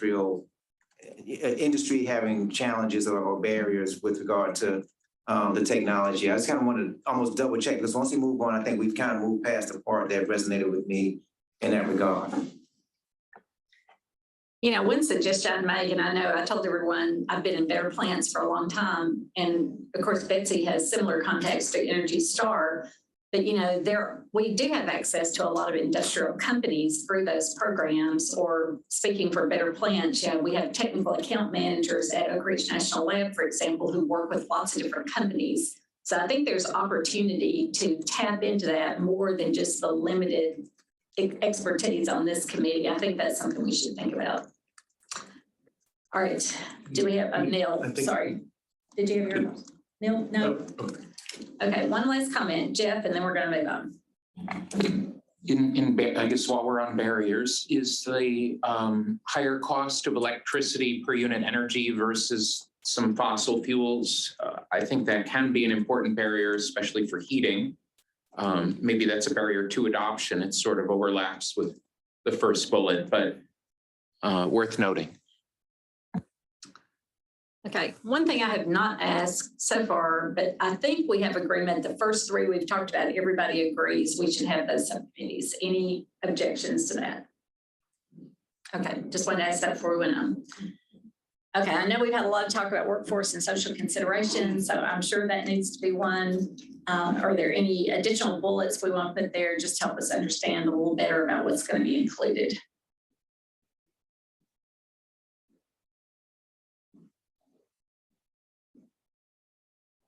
Okay, we'll just leave it as is. Okay, then we have. Usually you add training. That's a good point. Yeah.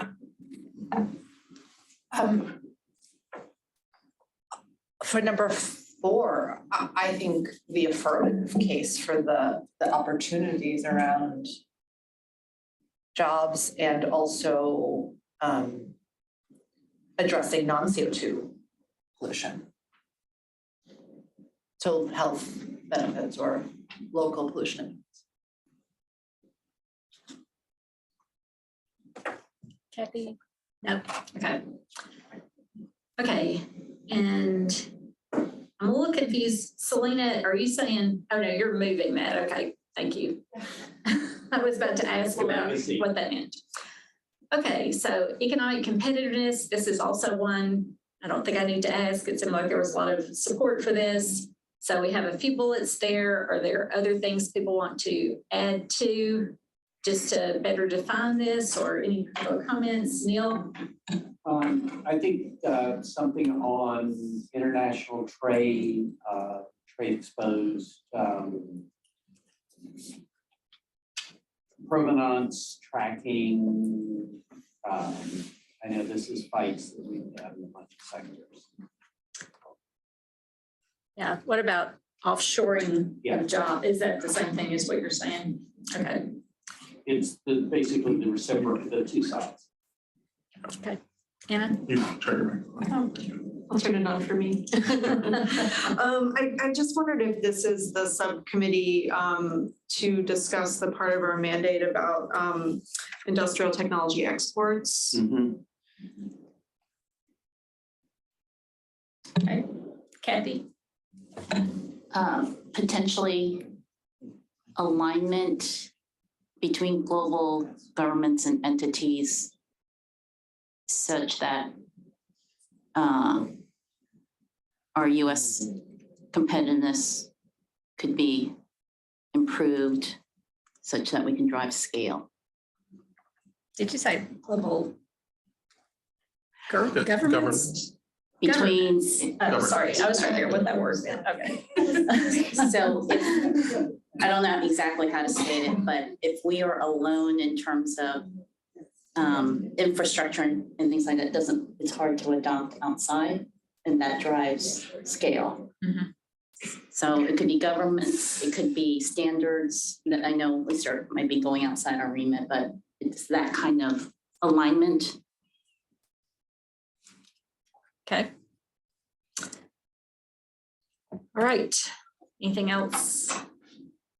All right. DOE's current work assessment and gaps analysis. Any? I think Joe Powell has. Joe, go ahead, Joe. Yeah, supply chain resilience is another item under the competitiveness. Good one. Thank you. And for these last two, maybe or at least for number 6, let me pose the question. Is this something that so in my head, I understand why this would be a section of the report, but should it be a subcommittee that is separate from, for example, the technology assessments? Yes. And I heard an off-mic yes from Neil. I don't know. I'm seeing lots of cards going up, so I don't know who is first. Sue, I'll call on you. Well, I mean, following up on your comment, Zach, is this where we would be looking at the point that Arun brought up around looking at DOE's effectiveness and all this? Is this what we're talking about?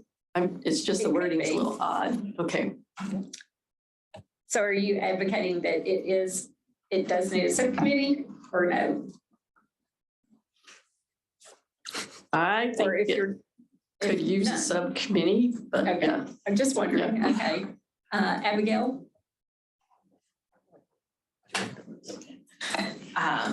Yeah, agree that I think this should be a subcommittee, and I think the previous bracket that was maybe combining the 6 and 7 as one, because I think the more technology gaps that might be surfaced in like the first 2 subcommittees could certainly go into this kind of piece of the report, but I think there are probably broader things like the coordination or just like and maybe this gets more at 7, but what are the authorities that go beyond like technologies, but just like how DOE is able to support, this effort broadly, the FOA process, like some of those types of details that may be internal barriers that touch probably more than just the industrial space in the department. But that's kind of where I see some of this conversation going, is not just technology or sector specific, but really getting to like how DOE is able to get the work done. And then again, maybe that's a distinction of some coordination that could be happening better, that is more of an internal DOE recommendation where we can look at that versus where are the areas that DOE does not have the authority to do some of the things that would be helpful, which is why I think like just having that conversation in one subcommittee might make sense.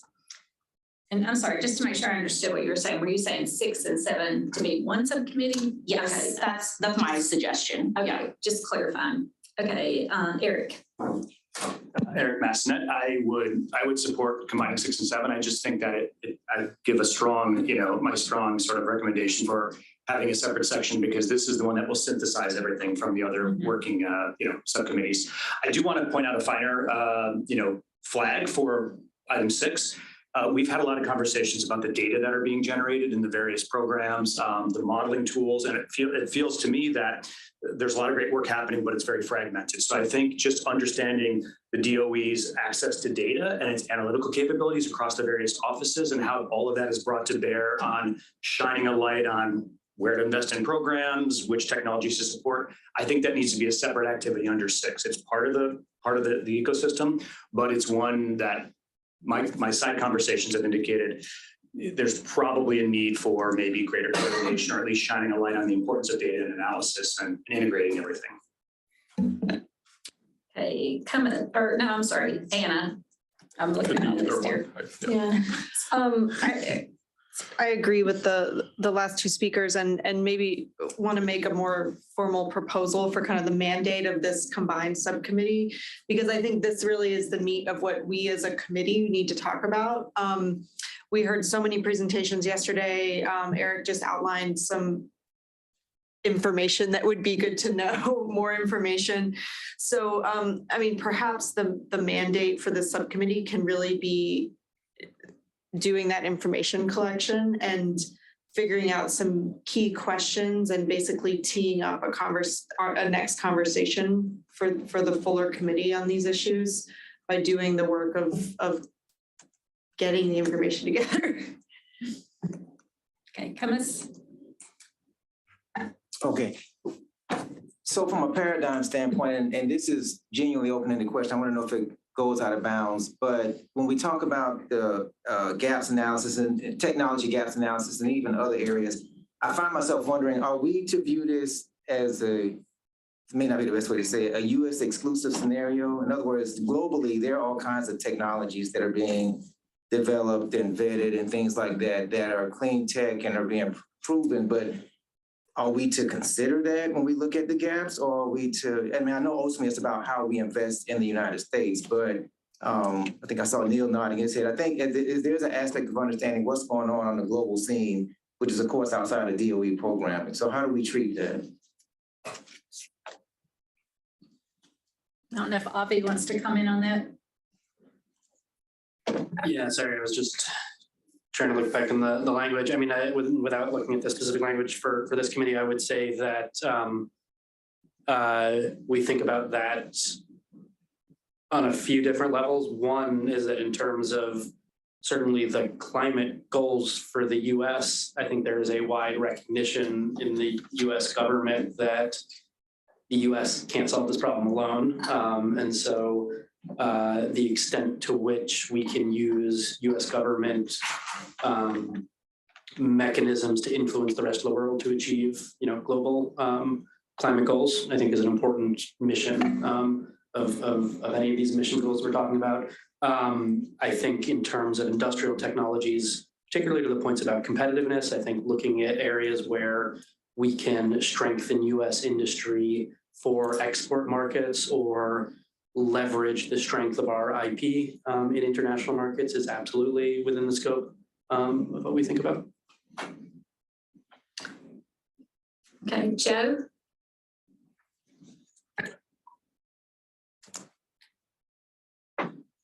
Oh, I'm sorry, that was a unplanned hand there, sorry.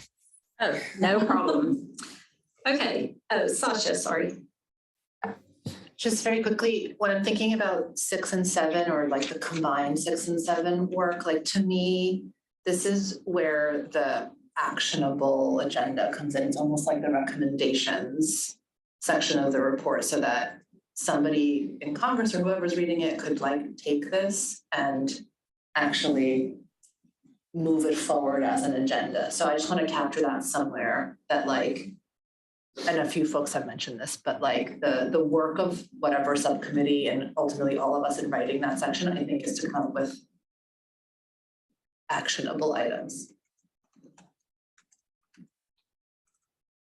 Just to build on that, I don't think we had it. Well, I don't know, maybe it was in there. Yeah, there's an executive summary. I think we should be very thoughtful about how we do an executive summary too, because we know some people will read just that. So we need to make sure we get that in. Okay, any last comments on the subcommittees? Akshay. Thank you. I think combining 6 and 7 looks good. There's a lot of good discussion on this. I have a slightly different view on DOE's, the first bullet, DOE's effectiveness. I see this committee more as a enabler for DOE than testing DOE's effectiveness. So how do we enable DOE to support the conversation that we are going to have and the recommendations that we'll make? So if, I don't know if everyone believes the word effectiveness is a good word there, or it's more like a DOE enablement to achieve the goals that we all have, the common goals that we have. I think that's a good point. We'll just leave them both in for now, but I appreciate that point. All right, let's just do a quick recap of what else we need to do, because we're now a little bit less than an hour away from our end time.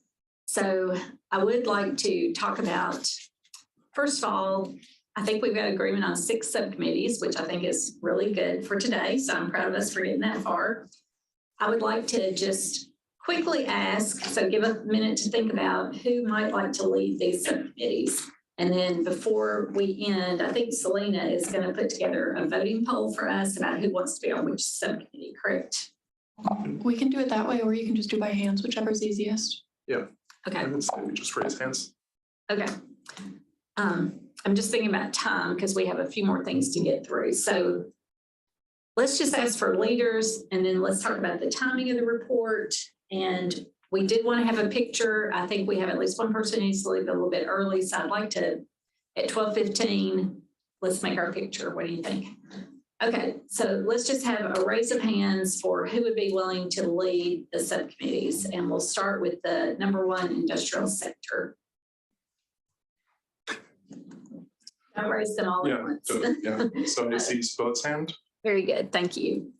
Okay, cross-cutting technologies and opportunities. See Eric's hand. Barriers. Kathy. Kathy's hand. Okay. Workforce and social considerations. I think you're the natural leader, Anna. Thank you. Anna. Okay, economic competitiveness. Akshay. Thank you for everyone volunteering so quickly. Okay, and then the last one, current work assessment, gaps analysis. Okay. I don't know. I think we can. Jeff and Sasha, do you want to team up on that one? I think that's fine. Okay, sounds good. All right, excellent. Let's go ahead and talk about timing and see if we can get that done, then make the picture, and then we'll come back and divide into subcommittees. Zach, go ahead. So I would maybe suggest we ask folks what subcommittees they want to join before we move on from this, just because 9 is the magic number here. So if any of these subcommittees have more than 9 people, then it is not a subcommittee. So that would be helpful to know if we want to stick with these or if we need to break things down more. Or if people say, wow, I want to join all of these and I don't have time to do that. Does that make sense? Okay, we'll just ask for a raise of hands again. I will ask Zach for clarification for me. Is it good for me to be on specific subcommittees or, attend various meetings and try to kind of keep a hand in all of them? I don't think there's any official guidance on that. You are definitely allowed to join subcommittees, but you still, for the purposes of a quorum of members, you still count towards that. So. Okay. All right. For the industrial sectors, and remember, this is the committee just to decide which industrial sectors are included, and then we're going to have people work on specific industrial sectors. So who would like to be on the committee just to decide which ones? Okay, I see Betsy. I think you're already chairing, so you're on it. Okay. Yeah. Sure. Are you stretching or is no? Okay. Okay. Anyone? Eric? Joe Powell. And Joe Powell. Thank you. Okay. And I will just say, I think we can have people join in the future also, but this is just starting group to make sure that there's no subcommittee that's overwhelmed. Okay, cross-cutting technologies and opportunities. Neil is a Jeff, Comas, and Sridhar. Me. And Sharon. Okay, barriers. See Sasha, Betsy, Abigail. Sue, Abigail, Eric. Neil.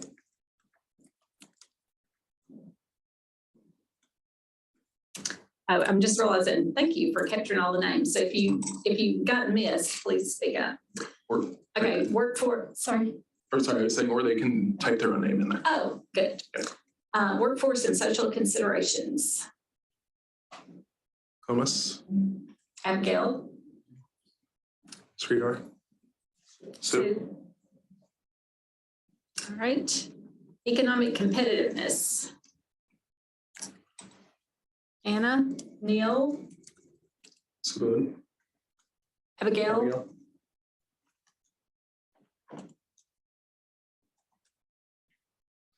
Okay, and DOE's current work assessment and gaps analysis, gaps and authority. Anna, Sue, Kathy, Eric, Comas.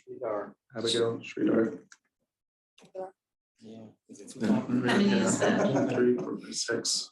Yeah. Do we get everyone? Well, it's 6 plus us, right? Plus Oh, Jeff plus 2. So that's 8. So we're at, yeah. Okay. You can have 9 or 9 is too many. 9 is too many. 9 is more than half. Yeah. Okay. Sorry, Neil. So it does already have 9. Okay. And one thing that I would wonder about here, I'm a little, so with the description of this as being the group that is sewing everything up together, makes it feel like a very important one to be on, right? But I'm wondering if we can delay that aspect of that group's work and focus more on like about the pieces that don't overlap with the other subcommittees for right now. And let the other subcommittees write their own recommendations, right? And then I don't know, I guess I think it makes sense that somebody has to write the recommendations, right? But I think the full committee probably would want to discuss those before they're adopted. Yeah. For this one. Depends on how often you want to meet. Yeah. Yes. Yeah, I am in favor of having a committee to do, a subcommittee to do some of the work rather than all of this being the whole committee. Anna?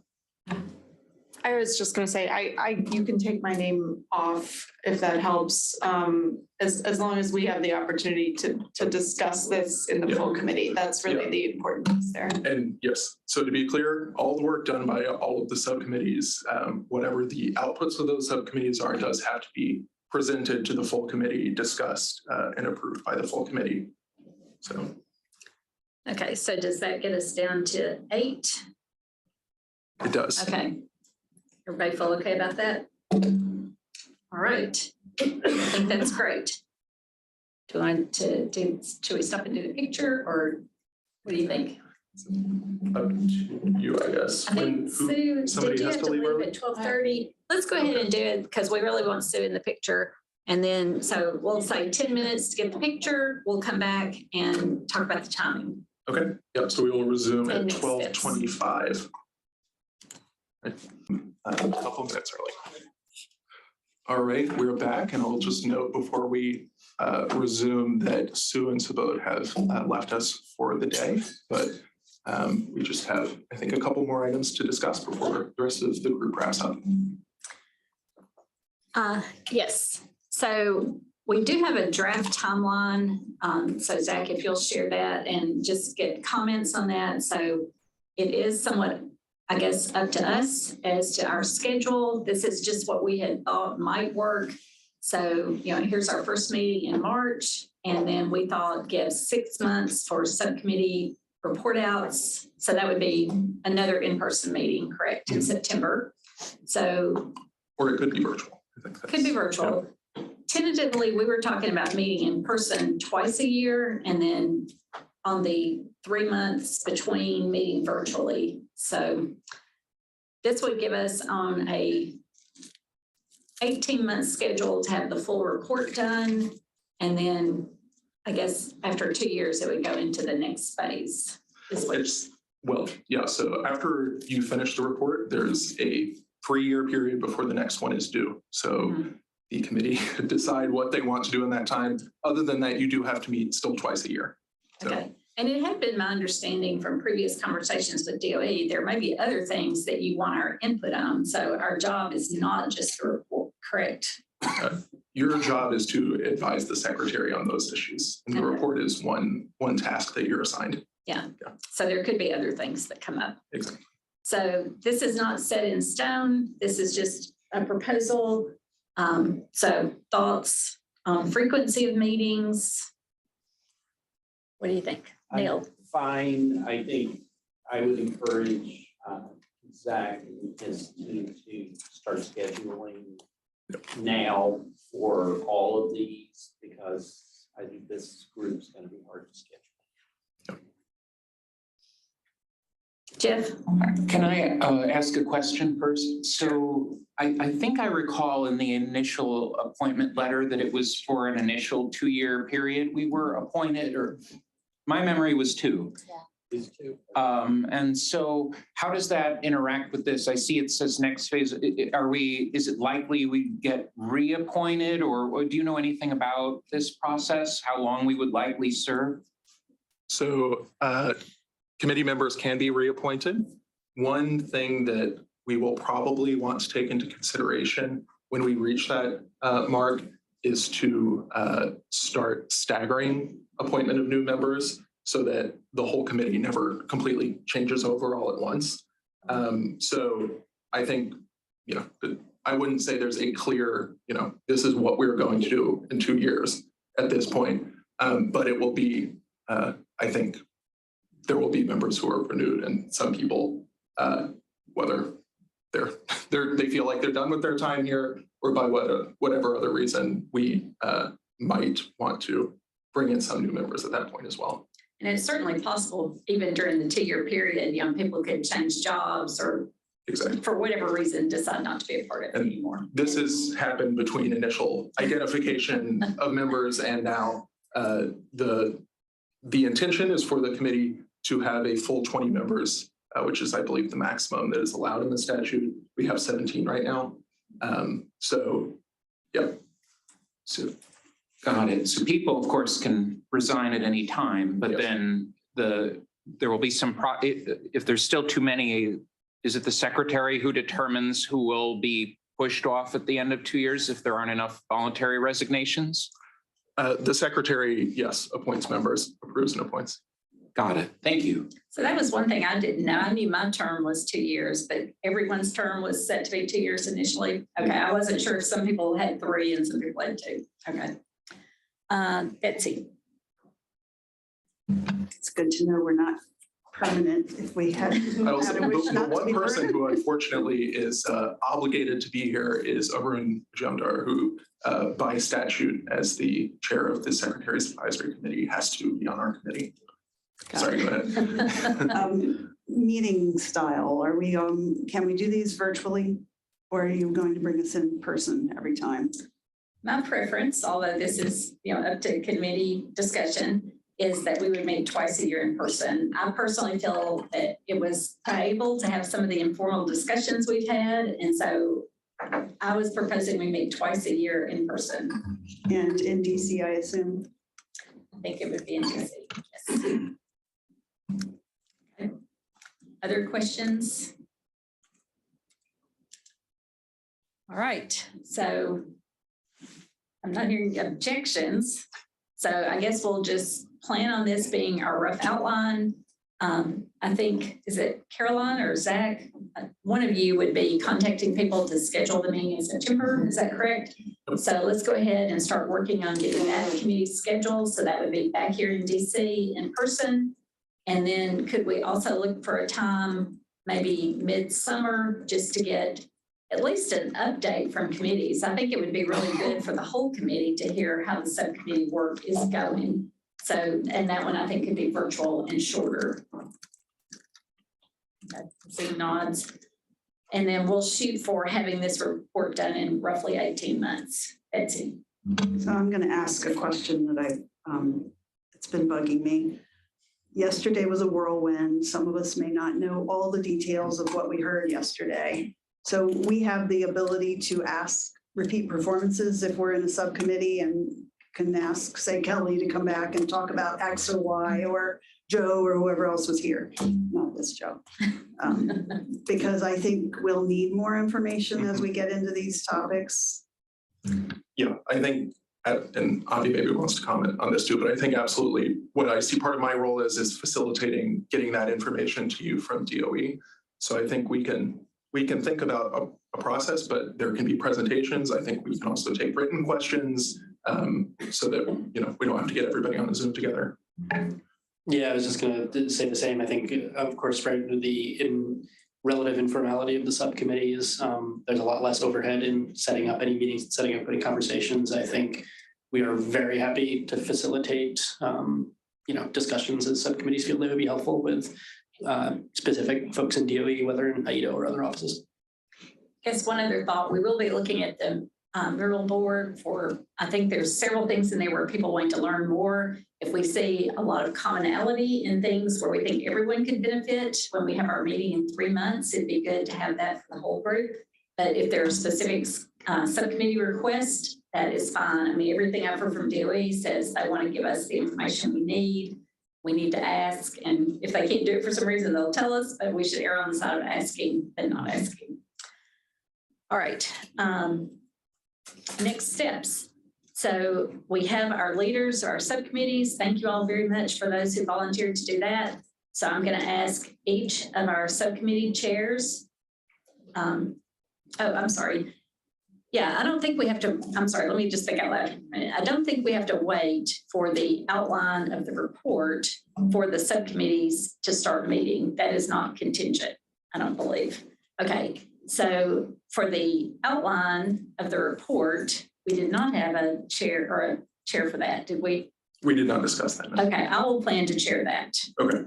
Okay, so we'll be getting that group together, but all the other chairs can go ahead and start meeting with your subcommittees, laying out what you're going to do. And so when we meet in 3 months, you know, we don't need to have all the answers, but I would like to see, and maybe we'll do a follow-up note on specifically what should be included, but it seems like, you know, in general, kind of an outline of what you're planning to do for your piece. And maybe we'll have a little bit more discussion within that group that's going to do the outline of what we would like to see in that first meeting in 3 months. Okay. And let me just confirm, I made a note of this, but the people who would like to be on that outlining group are Akshay, Jeff, Abigail, Eric, and Neil. Is that? Sridhar. Oh, and Sridhar. Okay. That's fine. And that's 7, so that's okay. Oh, I'm not trying to strong arm you, Neil, so it's. No, that's fine. Okay. I don't remember volunteering, but I thought you raised your hand. Heavy volunteer on it. Okay. All right. Zach, what else did we need to cover today? I think that's what I had in mind. I don't know that there's anything else. I will say again that we did not receive any requests to deliver oral statements. So that section of the agenda has been removed But anyone listening online who would like to submit a public comment for the committee, a written statement, can do so to the committee's email address. It's itiac@ee.doe.gov. All right, before we end, I just want to thank everyone. I felt like this was a really good group to work with. I think we had a lot of good discussion, a lot of good thoughts and insights, and very respectfully challenged each other. I think it was Abigail who said, I'm going to make a friendly amendment. I've never heard that before, but that was a very nice way of saying, I want to add something.